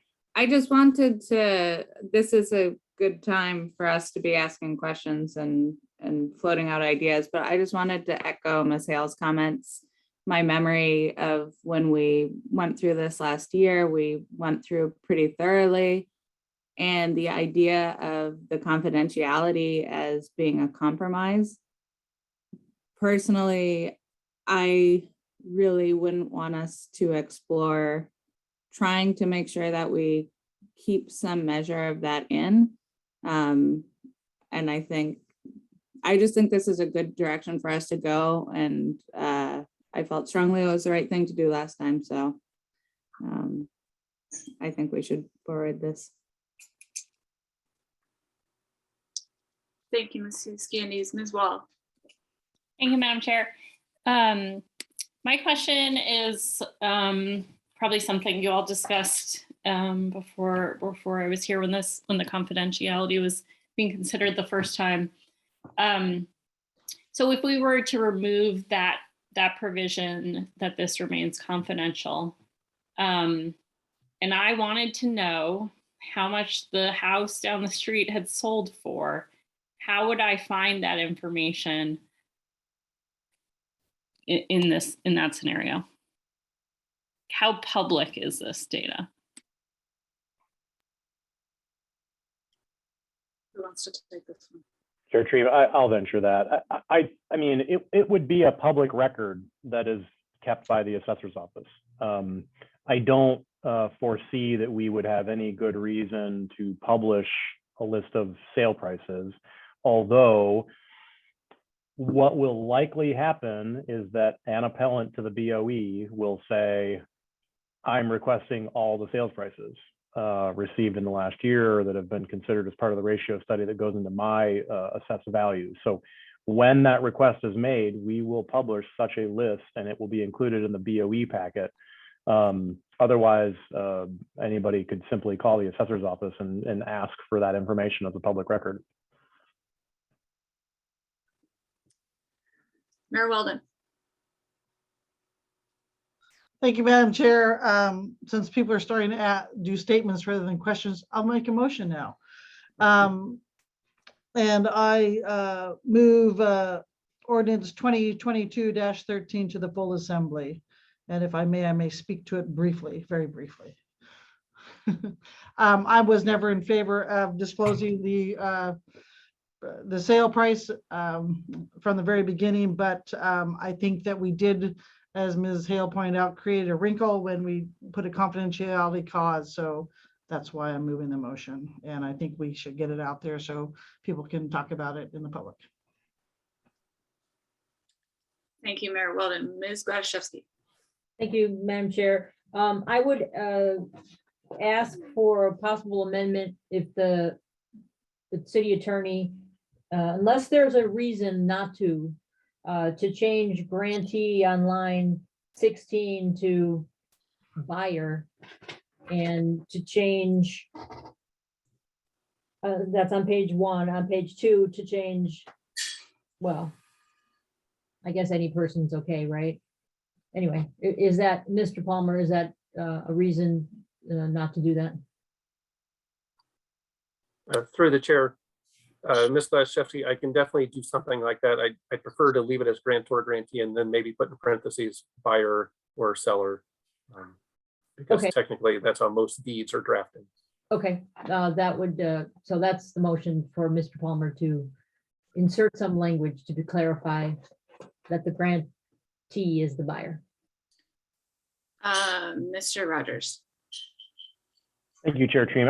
I appreciate the indulgence. I want to make one comment about the concept of allowing an appraisal, which is, I think, just a policy decision for the Assembly. But I think it's maybe worth remembering the subport lot sale. And I know that that sale is extraordinary in many ways, but it really, what it gave us was a bird's eye view of how a complex, unique commercial property actually trades in the world. So, and we just, because it happened to be being sold by a government, we were able to see the entire process. So the appraisal, as you might remember, for that property was about $4.5 million. That was the appraised value of the subport lot. And as you know, there was a bid in the range of 9 million. There were several bids in the range of 13 million. And then obviously it was purchased for 20 million. So just bear that in mind when you think about the value of an appraisal. Certainly that appraisal, so that appraisal for the subport lot was conducted by the most knowledgeable, best appraiser in Southeast Alaska on commercial properties. There was nothing wrong inherently with the appraisal. It's just that the appraisal doesn't always capture the real market value of a property. And obviously, or perhaps you don't know this, but the assessed value today of the subport lot is about $7.5 million. That's the result of the impact of the ratio study. We do not set property values based strictly on an appraisal or on the sale price. We talk about this often. It's complicated. It's a little uncomfortable. The appraisal was wrong to the low by several $1 million, and Norwegian Cruise Lines paid many millions more than it's worth. And so those are sort of uncomfortable facts, but it points to the value of having an actual sales price rather than appraisal. I only offer it for consideration. I think that that is a policy decision for the Assembly. Thank you, Mr. Rogers. Ms. Gladys-Shevsky, I think, just made a motion to amend, but it reminded me of a question that I have really quickly. And I don't know if this is for Mr. Rogers or Mr. Palmer, but is there a reason that we would be asking the buyer to take on this duty instead of the seller? Is there a case for one versus the other? I can venture a plausible reason why it happens that way. So when a property is transferred from one person to another, it is the responsibility of the buyer to record that transaction. That's how, I mean, really, Mr. Palmer can speak to this, but really under American law, a property doesn't actually change hands until it's been recorded by an appropriate government, right? So, and the recording of a property transaction is the responsibility of the buyer. And for most states that have disclosure requirements, that disclosure requirement is met at the stage of recording, which is the reason that another jurisdiction actually doesn't need a penalty, because they simply won't record the sale without the sale price. Mr. Palmer may have additional comments, but it stems from the fact that it is the buyer's obligation to record the sale. Got it. Okay, so I think we have an amendment to the mayor's motion. Is that what you did, Ms. Gladys-Shevsky? Okay. Yes, ma'am. Objection to Ms. Gladys-Shevsky's amendment? I see none, so that amendment passes. So we're back to the mayor's original motion. Anybody? Ms. Wall. Thank you, Madam Chair. I'm just objecting for another question. Can someone talk me through the decision to make the penalty $50 a day? Chair Treem, I'll try. To any other amount. Yeah, I'll try to field that. There's no magic about $50 a day. Mr. Palmer may be able to say that it aligns or doesn't align with other kinds of penalties in the code. Obviously, you just, as a policy matter, you just have to pick a number. You have to pick a number that's actually going to make somebody or compel somebody who owns a multi-million-dollar property to disclose the price. Obviously, you could make it $1 a day, and they could perhaps go many years without disclosing it before the accrued fine becomes bothersome to them. Or you could make it $500 a day, and they probably wouldn't let more than one day go by. I think it's just a policy decision. $50 is not an insurmountable fee for somebody who forgets and discloses on day 91 or day 92. But it is enough money that on a weekly basis, it accrues fast enough to compel somebody to follow the law.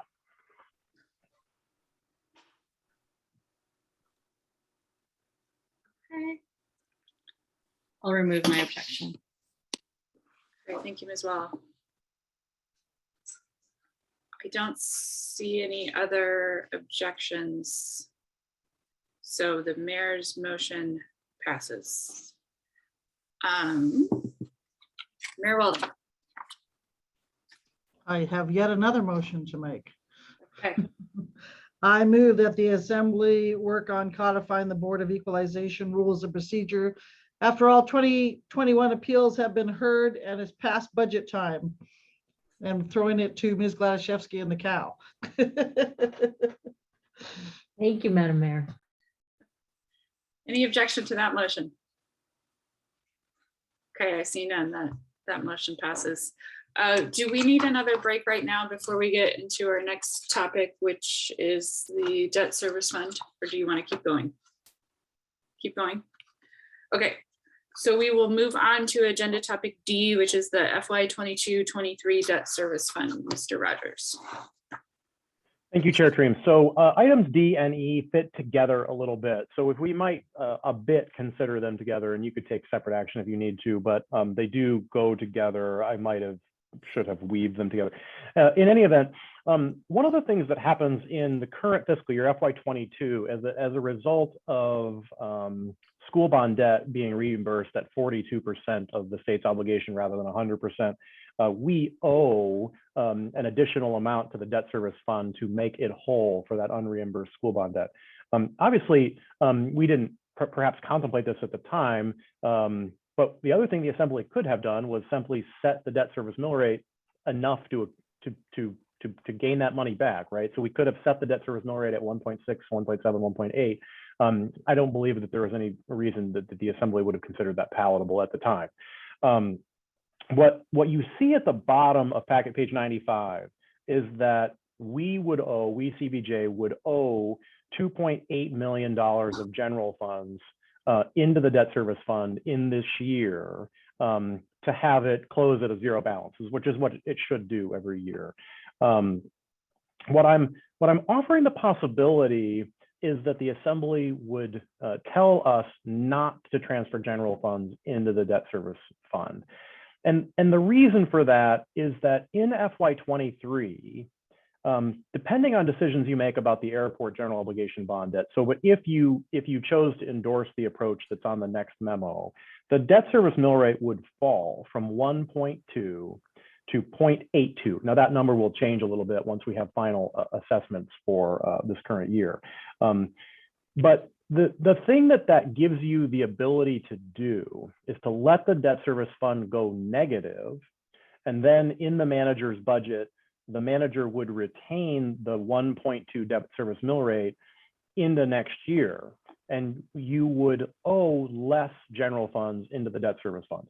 So based on what I know today, if you made no transfer of general funds into the debt service fund in FY22, and the manager retained the 1.2 debt service mill rate, the assembly would still in FY23 owe a certain amount of funds into the debt service into the debt service fund. The current calculation says it's about $650,000. That will change once we have assessed values. I recommend this approach. It is a little unorthodox to allow funds to go negative in the way that we have, but I think as we have managed really uncertain circumstances and just the extremity of the pandemic, it has been a useful strategy that allowed us to make better decisions over time, to simply allow funds to go briefly negative with anticipation that they would return to a positive or zero balance in the coming year. So this is a little bit of a complicated idea. I hope I have explained it in terms that are easily understood. Happy to take questions if there are any.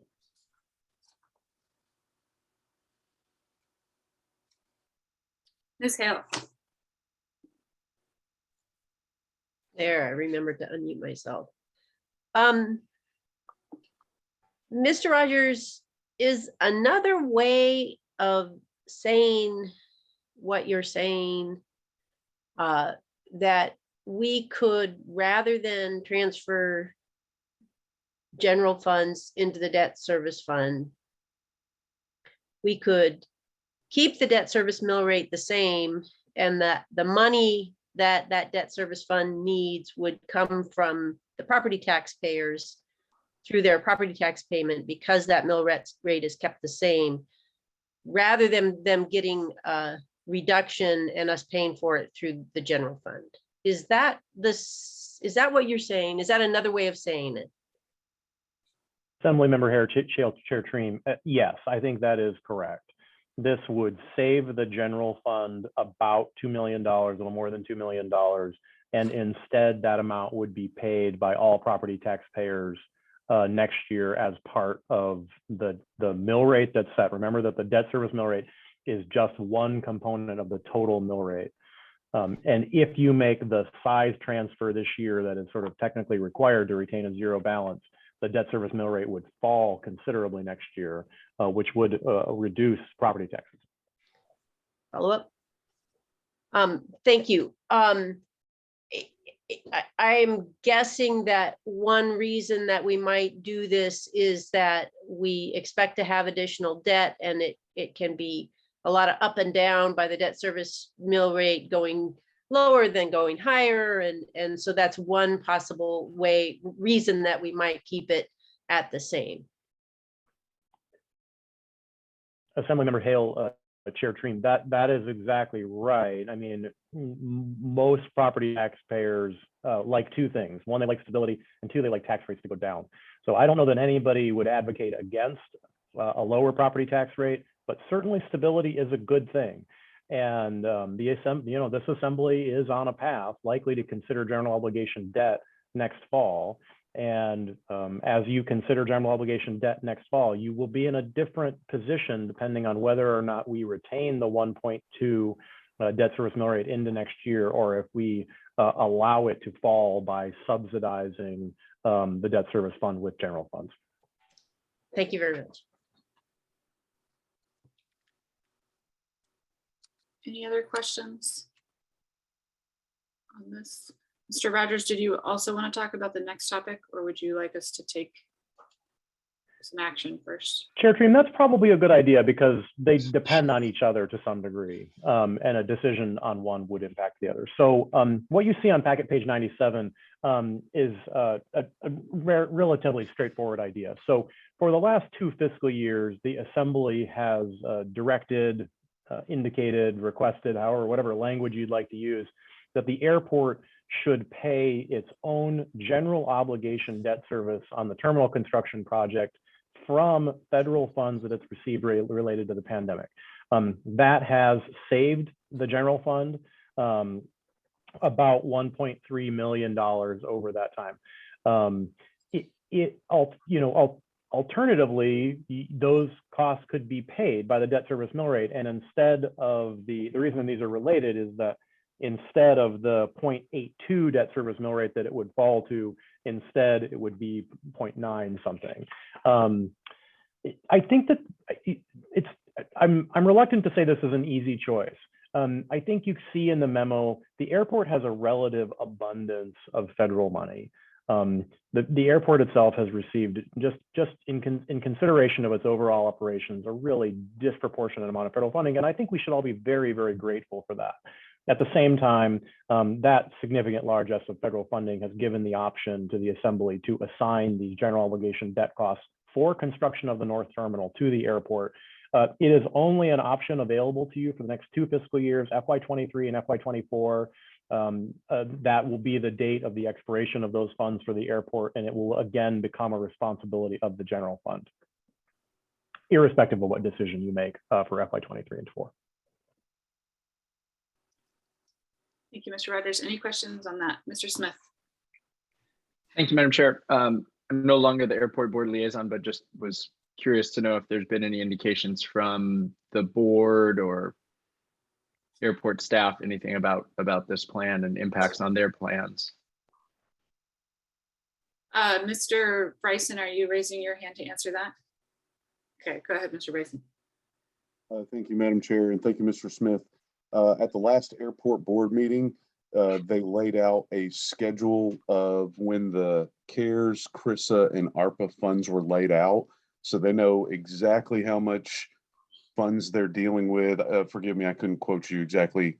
I want to say they've got like 17 million bucks at their disposal, and they know stuff runs out this year, next year, and the year after that.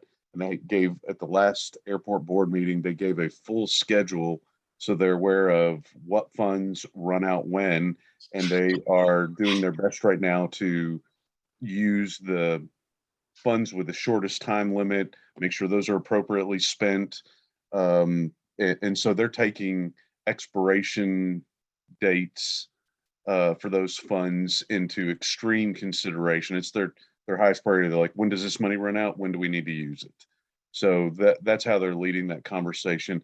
And I don't remember specific pots of money, but they have roughly 17 million in their savings fund, I believe. Thank you, Madam Chair. And Madam Chair. Go ahead, Mr. Smith. Thanks. And Mr. Bryson, I totally understand if you don't remember, they didn't discuss it. Do you know if those plans included potential additional general fund or additional fund support for the GEO bond debt for the next 2 years, or was that not? I mean, have they planned for that or not? Mr. Bryson. No, they were not planning on paying back city funds. They were figuring out how they could use it for airport purchases and projects. I don't recall a line item of a general fund payback, but I could be mistaken. Forgive me.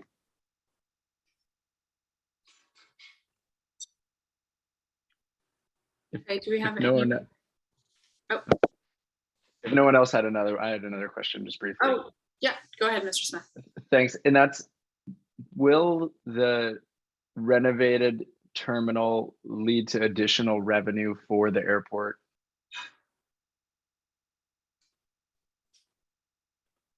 Mr. Smith, I don't know that I know the answer to the question. It's probably a better question for the airport board and the airport manager. Yeah, I can't mention. I mean, I think the obvious answer is likely yes. It makes a better airport. It makes a better tenant environment. It should make it more possible for them to operate efficiently. But I can't speak for the airport board about what they intend to do with tenant revenues. Ms. Gladaszewski. You ready for a motion, Madam Chair? On I this think one? so. Okay, I move that the Finance Committee direct the airport to assign repayment of the GEO bond debt to the airport for 23 and 24, fiscal 23 and 24. Any objection to that motion? Mayor Weldon. Were you raising? No objection. I was going to do another motion. Okay. Got ahead of myself. Okay, I see no objection to that motion. That motion passes. Mayor Weldon. I didn't want Ms. Gladaszewski to have all the fun. I move the Assembly Finance Committee direct staff to lapse the FY 2022 budgeted transfer of general funds to the debt service fund totaling $2,546,600 and ask for unanimous consent. See no objection to that motion. That motion also passes. Okay, I need a short break. Let's take a 5-minute break and come back and we'll work on sales tax. 8:15? Yeah, 8:15. Thank you. Early. Thank you, Ms. Spiegel. We will move on to sales tax on food. As we can tell by the materials in our packet, this is a conversation the Assembly has been having for a long time and was part of our goals in our retreat a couple of months ago. So it is here before the Finance Committee, and Mr. Rogers, I will let you take it from here. Yeah, thank you, Chair Treem. So obviously, it's already 8:15. We are not going to solve or settle the question of sales tax on food tonight. I think the question is, many assemblies have wrestled with this before you.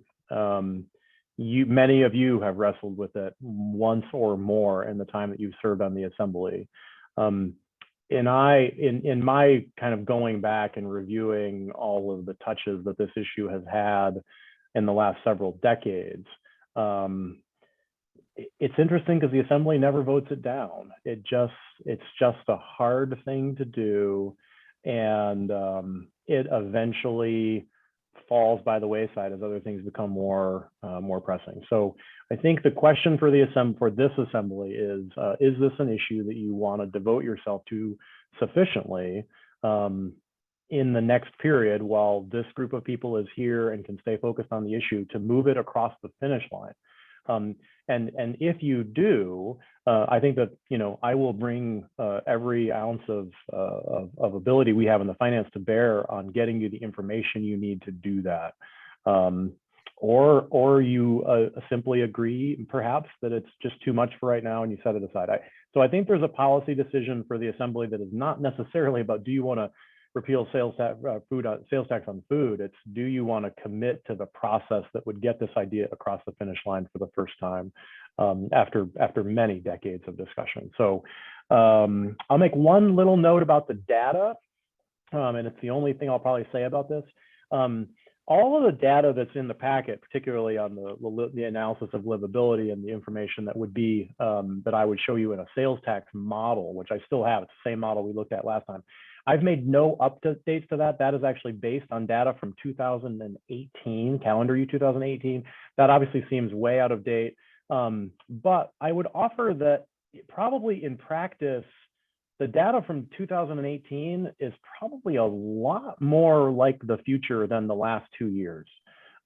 If I was to try and update this data and sharpen this data for you now, I would probably have to navigate around the last 2 years. So obviously you're going to need good information. You can count on me and rely on me for good information, but at the same time, the information that we had 3 years ago is probably more accurate than information that I would somehow update for you today. So that's, we will try to thread that needle the best we can, but making a big change to sales tax policy is complicated in the wake of a couple of years where sales taxes were upended by something as significant as the pandemic. So I'll just make that one offering about the data. Thank you.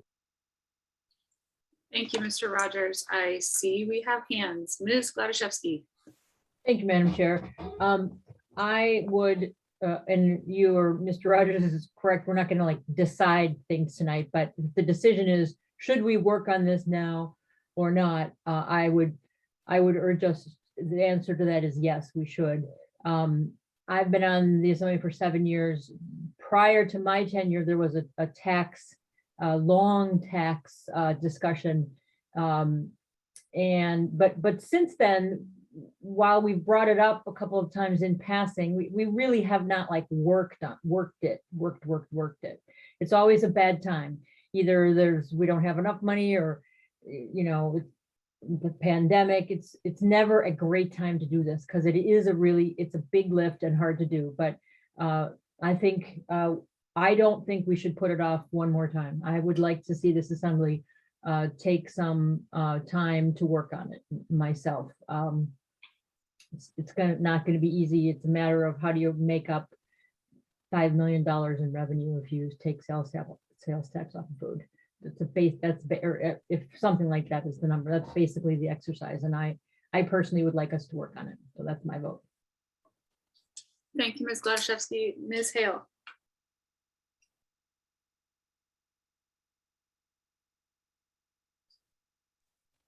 Thank you, Madam Chair.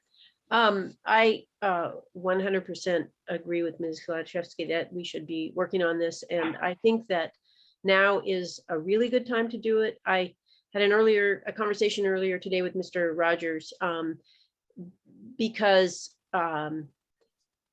our remote sales tax is going to be somewhere around 2 million or more this year.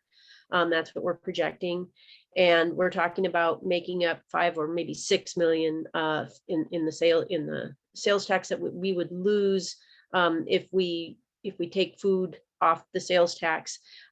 We also at the same time have been talking about pretty darn good pot of general fund money that we have sitting in the general fund. And I've only been, this is my 4th year on the assembly, but what I've seen during that time is it just keeps growing. We're pretty conservative.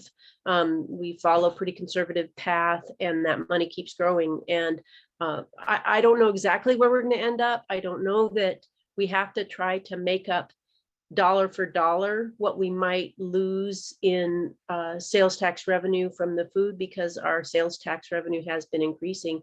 I'll also point out that with inflation, food costs are increasing, and that paradoxically increases the amount of money we get from that sales tax.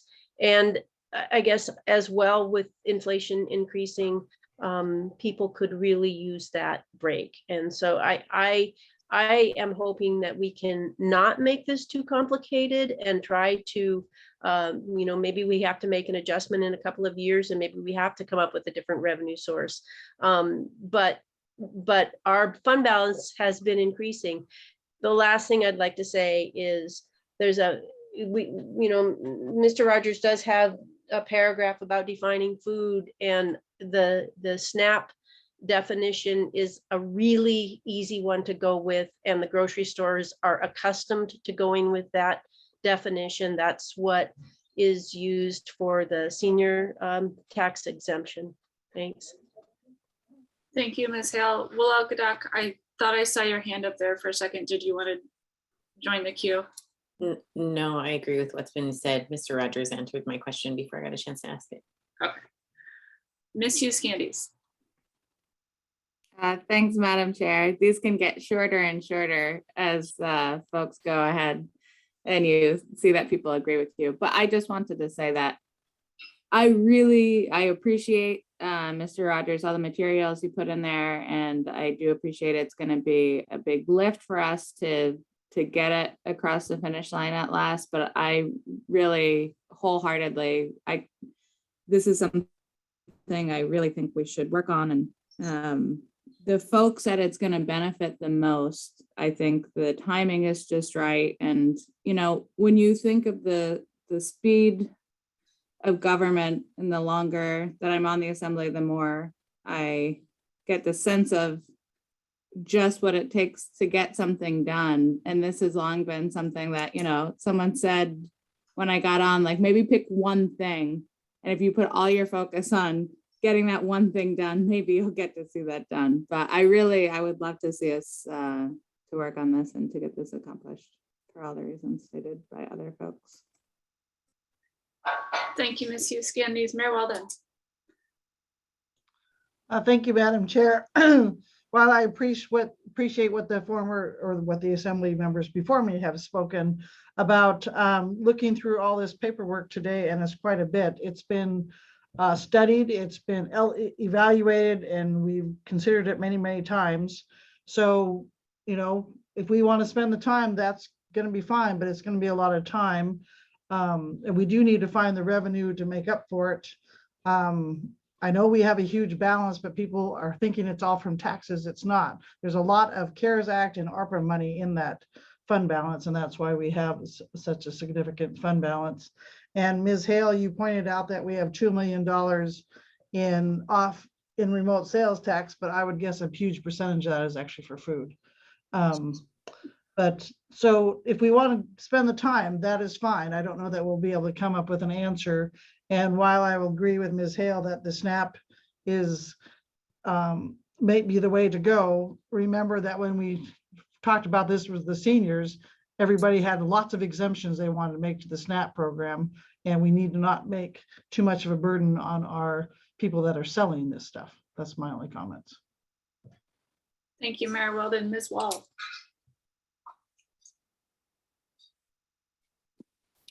Thank you, Madam Chair. I agree with what's been said. I hesitate. Well, I would also be interested in considering as part of this discussion, if we might as well do it at the same time to be talking about residential utilities as well. If it's going to make the conversation way more complicated, way harder, I take that feedback from those of you who have gone down these paths before. But if we're just going to kind of crank through the math, I'd like to see that issue explored as well. Thank you, Ms. Well. Mr. Bryson. Thank you, Madam Chair. I wanted to point out that the very first presentation that we got tonight by the investment group pointed out how they expect economic retraction in the next year. While 2020 and 2021 had more spending than anybody could have predicted due to economic stimulus, government subsidies, but we've had so much growth and record inflation, and we already heard that interest rates are going to rise. While I don't mind working on this, I would love to be able to give something back to the community in the form of like sales tax removed from their food. We have economic conditions that will be changing over the next couple of years that could have significant impacts on both tax revenue and sales tax revenue, for that matter, as we are trying to figure out this very complicated issue. That the future, the next couple of years are going to be pretty tough. The one additional thing I'd like to add, Madam Chair, is that we also had 4 prior mayors attempt to get a raise for the assembly members. It had been attempted for almost 17 years to raise the assembly rate of pay, and it was this assembly that was able to accomplish that. So if there was ever an assembly that was poised to tackle a tough issue and get a resolution to it, it'd be this one. I appreciate you guys. Thank you for the time, Madam Chair. I appreciate that, Mr. Bryson. I think we have to give Mr. Jones a lot of credit for that too. So, Mr. Smith. Thank you, Madam Chair. I think I'm willing to. I think in the data you can see that that there's going to be benefits accrued to those in our community who need it the most. I think it can help reduce the cost of living, albeit pretty slightly, but I think it moves in the right direction. You know, I have my ideas for probably how we could at least replace some of the revenue, and that would probably require a vote by the public, which helps give me some confidence in that we kind of have a good sense on how the community feels. I guess kind of more on the question of just process. I'm not sure what that looks like. I'd be open to suggestions from the manager or others. And then I'm just going to throw it out there. I can imagine why it just isn't feasible, but I don't know if, anyway, I was going to say some type about income limits or something, but that just may be such a ball of wax or just way too hard to administer. I mean, I do kind of look and wonder, you know, anyway, those with very high incomes, you know, and I've talked to people with those and they'd say, I'd continue to pay sales tax on food. But I can understand why that maybe just isn't a feasible way to proceed. Anyway, just my thoughts, but I'm open kind of more to the just kind of what the process would look like. Thank you. Thank you, Mr. Smith. I'm going to jump in since I think everybody else has had a chance. I think that now is probably the right time, especially given inflation, which is something somebody my age has never seen before. So this is not an exciting marker of adulthood. I would be only interested though if we are talking about some kind of systemic ongoing way to replace that revenue. I know we have a large fund balance, but the last thing on our packet today is ways we can spend that fund balance. And of course, we also have our contract negotiations, which will increase our budget by some amount yet to be determined. So I will say I support almost everything people have said tonight, but I would really like to focus on ways we can either get to the same amount of revenue or very close to it before looking at this exemption. And with that, I will move back to Ms. Gladaszewski.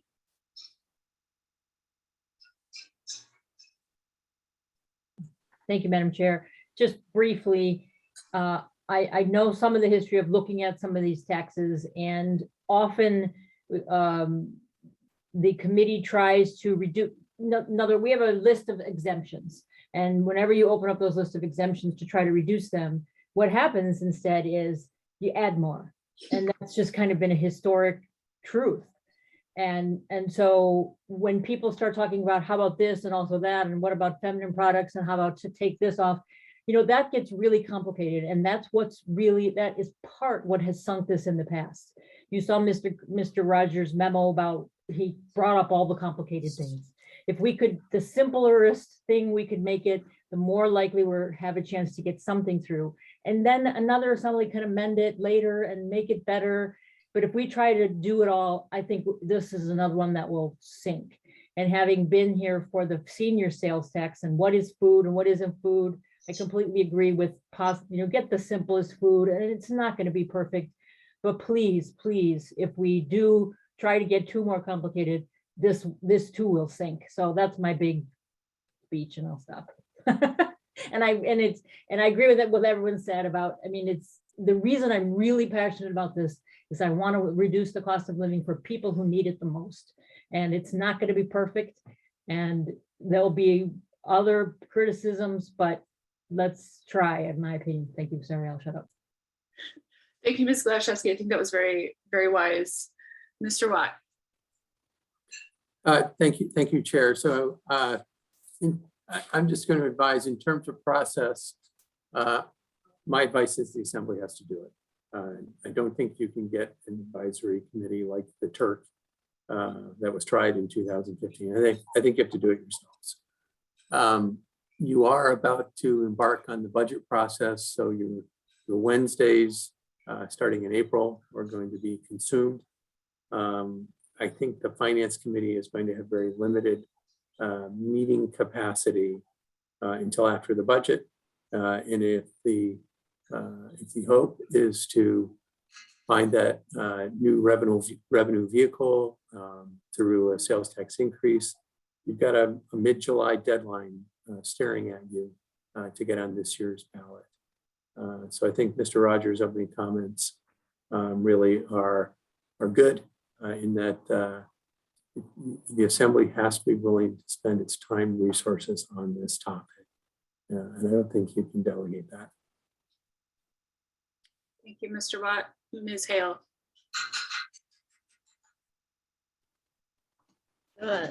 Thank you, Madam Chair. And I think, I appreciate Mr. Rogers and Mr. Watt's comments about us spending the time and the timeline. We also don't have to rush to make sure we get it on this year's ballot. We can lay out a process. We don't have to dawdle over it, but we don't have to rush through it right in the middle of trying to put together a budget and who knows what else we're dealing with. I would like to return to the replacement of the revenue question. Obviously, if we discover that we need to replace the revenue, I am completely supportive of figuring out how to do that. I am not completely confident at this point that we know that we have to do that. I think we tend to be conservative about revenue and about our fund balance. But at the same time, we have people writing letters to the editor saying you shouldn't have that fund balance and here's how you should spend that fund balance and don't waste it. And we also have people who've been around for a long time saying, you don't need that size of a fund balance. So we haven't really had that. We try, we look at it and we look at it every year and we have conservative sort of ways of approaching it. So I'm hoping, and I don't know exactly how, maybe through our budget process, that conversation will get a little bit more rounded as we move into this. Maybe we end up saying, let's replace half the revenue. I just don't see it as a given, knowing that even before CARES and ARPA money, we had a big fat fund balance. And then we got really worried about it and then it didn't go away. So that's a good thing. So I'll just close with that. Thank you, Ms. Hale. Mr. Rogers, do you feel like you have enough from the committee tonight? Yeah, thank you, Chair Trim. So I think what we'll do is we'll put this back on the agenda for March, and we'll go from there. And I will put some additional documents in the packet. We'll probably see some of these again. I've certainly heard the discussion. I think I can try to just be expansive and brainstorm about the ways you can approach the revenue problem. But yes, I think it's enough direction for now. So we'll plan to put it on the agenda for March for additional discussion, hopefully in a less constrained format. And then, as the manager has suggested, it may need to be kicked to another committee for further consideration while we simultaneously work on the budget. Okay, that sounds good. That sounds like we're at a good place for tonight. Mr. Smith? Thanks, Madam Chair. I guess my only thought would just be, I'm just somebody to consider. We can discuss it in March, but should we have a small work group or something to work on this? Maybe in March we could just try to decide on some principles supported by the whole assembly, so that maybe that could give the work group a direction and to figure out some details and then come back. Just a thought, but thanks. Thank you, Mr. Smith. We can add that to the March discussion. So with that, we will move on to agenda topic G, hospital bond proceeds. Mr. Rogers. Thank you, Chair Treem. This is mostly a cleanup clerical item, but it is not unimportant. So every time I bring you a bond ordinance, one of the things that I say is, this is not your last opportunity to touch this, but this appropriation probably is, right? So you will always pass a bond ordinance, and at some point you'll pass an appropriation. And the appropriation is really where the Assembly is saying, yes, we endorse the specific use of proceeds from the bond, rather than saying we endorse in concept the issue, the concept of debt. So this is an appropriation of the $20 million of bond proceeds for the Emergency Department addition and the Crisis Stabilization Center. And for those of you that were in Public Works and Facilities last week, which I believe was the 24th of January, this $20 million appropriation replaces two other appropriations that you heard during that meeting. I worked with Director Kester on a comprehensive approach that would not have everybody trying to piecemeal all of the appropriations over a long period of time for these projects. Little complication in here, which is that there's kind of a switcheroo of funds. So we are appropriating all $20 million of the bond proceeds, but in so doing, we de-appropriate $4 million of hospital fund balance that was previously appropriated to the Crisis Stabilization Center. So this should be fairly straightforward, but if there are any questions, I'm happy to take them.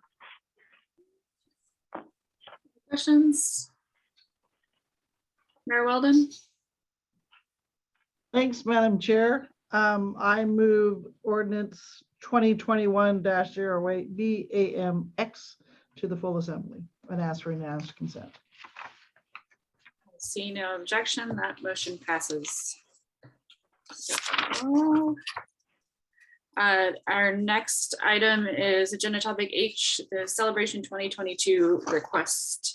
Mr. Rogers. Thank you. So on packet page 114, you'll see a memo requesting funds for the 2022 celebration from President of Sea Alaska Heritage Institute, Rosita Worrell, Dr. Worrell. Just a little mea culpa on our part. We finance staff have bobbled this, not entirely of our own making, but just confusion about what year celebration would be post-pandemic, a little bit of confusion about, or just uncertainty about what was not going to be a celebration and became a virtual celebration for which they did use funds. It was in the FY22 budget. We took it out because our understanding was that they didn't need the funds.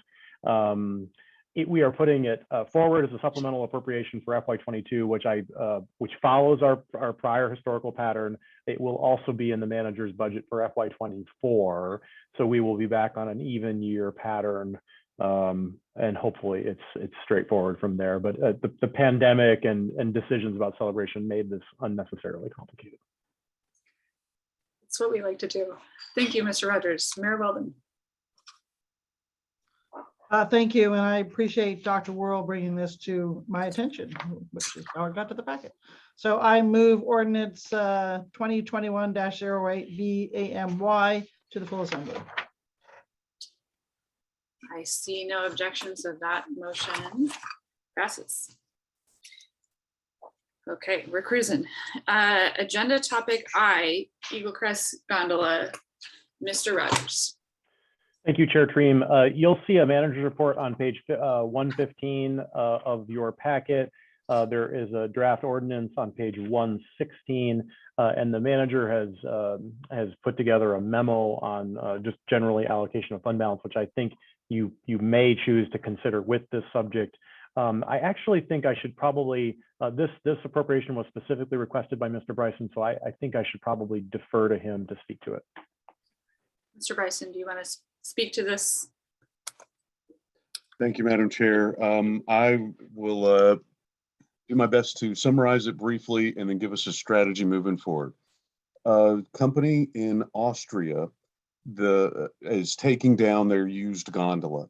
The person happened to know Dave Scanlon, and they offered a gondola that the Eagle Crest Task Force was looking at $22 million price tag.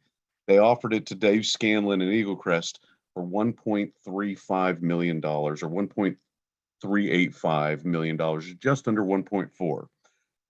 To get it into the Eagle Crest parking lot, about another $500,000. So they've asked for $2 million to buy this used gondola.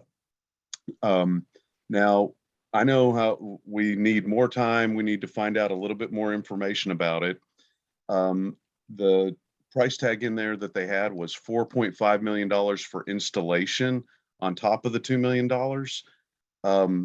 Eagle Crest is right now applying for a grant that could offset that cost. They are looking for donors to help offset that cost. And the Eagle Crest Foundation has come up with $250,000 to use as a down payment to purchase this. The recommendation that I was going to ask for is I was going to ask that this be moved to the Assembly and introduced on February 7th, next Monday, then be referred to the COW on the 14th so we could get lots of information to you, tell you roughly where they'd put it, what their plan is, and then that would make it available for public testimony on February 28th. The one little piece that I would add on this is that the reason why I'm asking for this speedy of a process is because we are in competition with the private sector. If we do not take advantage of this great opportunity, there's a Russian company that is already waiting, that is second place. So if we don't actively move on this by having this plan of having it introduced, we could potentially lose out on this. Now, we were looking at $22 million. Let's say that it does come out to be $6 million. We're bringing $14 million of value to the community by bringing in at an opportunity at a substantially lower cost. And the other thing that could happen, and this is why I'm asking for it to be this quick, is that if for some reason we got it and it lands in the Juneau, the Eagle Crest parking lot, and the community decides absolutely we don't want to install this, that gondola would have a greater value. That, I mean, you can't buy the materials for the price that they're trying to sell us the gondola for. So let's say if we made this investment, we decided we didn't want to put it up, we could probably still even double our money selling this used gondola, which there's probably 1 or 2 gondolas available on the planet right now, used gondola packages. So it has a resale value. We have a minimized risk. They're working on other processes to help pay for this. I'm just asking tonight for the process to get it introduced on the 7th so we can tell this company in Austria that yes, the city of Juneau is serious about getting your used gondola for $1.4 million. So that would be the motion I'd have, is to introduce this on the 7th, COW on the 14th, and public testimony on the 28th, because we are competing with the private sector. I'll take other questions, but I'll reserve all of my, there's just so much other information that I didn't want to overwhelm the committee or the assembly tonight with too much information. That's just the real high level of why we need to do this quickly and why it would be beneficial to the community. Thank you, Mr. Bryson. Let's let people ask questions. And Mayor Walden, did you just have your hand raised from the last motion? Okay, Ms. Gladys. And so I understand we're not going to really talk about this, the merits of this now, and that seems appropriate since we have really nothing. So I don't object to what Mr. Bryson suggests. I'm way not ready to vote for this kind of money. So what I'd like to know is I'd like to hear from the Eagle Crest Task Force. Have they met recently? What do they say about this? I know these are part of bigger plans. I used to be on that task force, but I'm not on anymore. So I don't know if they've met recently, what information they have, all of that stuff. That's all the kind of information we would need at the COW for me to even remotely consider such a quick thing. You know, we just went through a whole process of prioritizing projects. And, you know, that's the list we should use. And we should try to knock off that list. And suddenly there's this thing off to the side, you know, and then the manager just wrote a memo to us about, why don't you set aside this 15 million? Some of those things are not on the, you know, are not on the top of our priority list. So we have this priority list. We should use it. And I'm not saying that I wouldn't vote for this. I'm just saying there's a reason we have a priority list so that we're not just running off you know, randomly spending money, since, you know, that's all. Thank you. I don't object to Mr. Bryson's motion. Madam Mayor. Thank you, Madam Chair. While I appreciate Mr. Bryson putting this forward and anything, first of all, this should have been a formal request from the Eagle Crest board, and I have a little problem with that. I got a phone call about it too, and initially I was for it because it was $2 million, and then all of a sudden it's more closer to $6 million. So we're getting this rushed down our throat, and I disagree with that wholeheartedly. I mean, I don't know if we even checked to see if there's room on the cow on the 14th, because I understand it was very full. So, so it should have been a formal request. We haven't seen no pro forma or anything that this is actually going to help them. And this, we're looking at estimated numbers of the additional costs. And I would doubt they are going to be able to raise $4.5 million to private donors. I could be wrong. So you can count me as an objection to this. Thank you, Mayor Weldon. Mr. Watt, and if you, I don't know what you were going to say, but if you also want to talk about the memo that was, it was a red folder item, so it wasn't in our paper packet, so some of us might have missed it. Thank you, Chair. I was not going to comment on the gondola proposal. What I did put in the red folder was a memo. I anticipated at some point the Assembly was going to get to a point where it would want to discuss fund balance usage in a more holistic manner.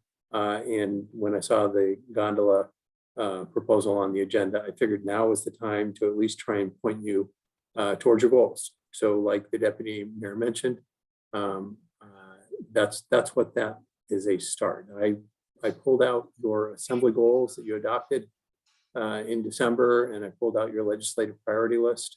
And you know, it's not straight down each list, but it tries to approximate the goals that you've been working on and that you've stated. And that may give you a good point of departure for a bigger view of what to do about fund balance. Thank you, Mr. Watt. Mr. Smith. Thank you, Madam Chair. To Ms. Gladys-Shevsky's question, the Eagle Crest Summer Operation Task Force has not yet met, planning for a meeting in 2 weeks. I imagine we'll be discussing these type of things. I'm open to, I mean, I need to hear more about it as well. I'm open to introducing it. Unsure if the, you know, if that time frame is, anyway, if there's space on the cow and if that time frame will work. But and imagine we would discuss this and just Eagle Crest summer operations plans at the task force meeting in 2 weeks' time. Thanks. Thank you, Mr. Smith. Ms. Wall.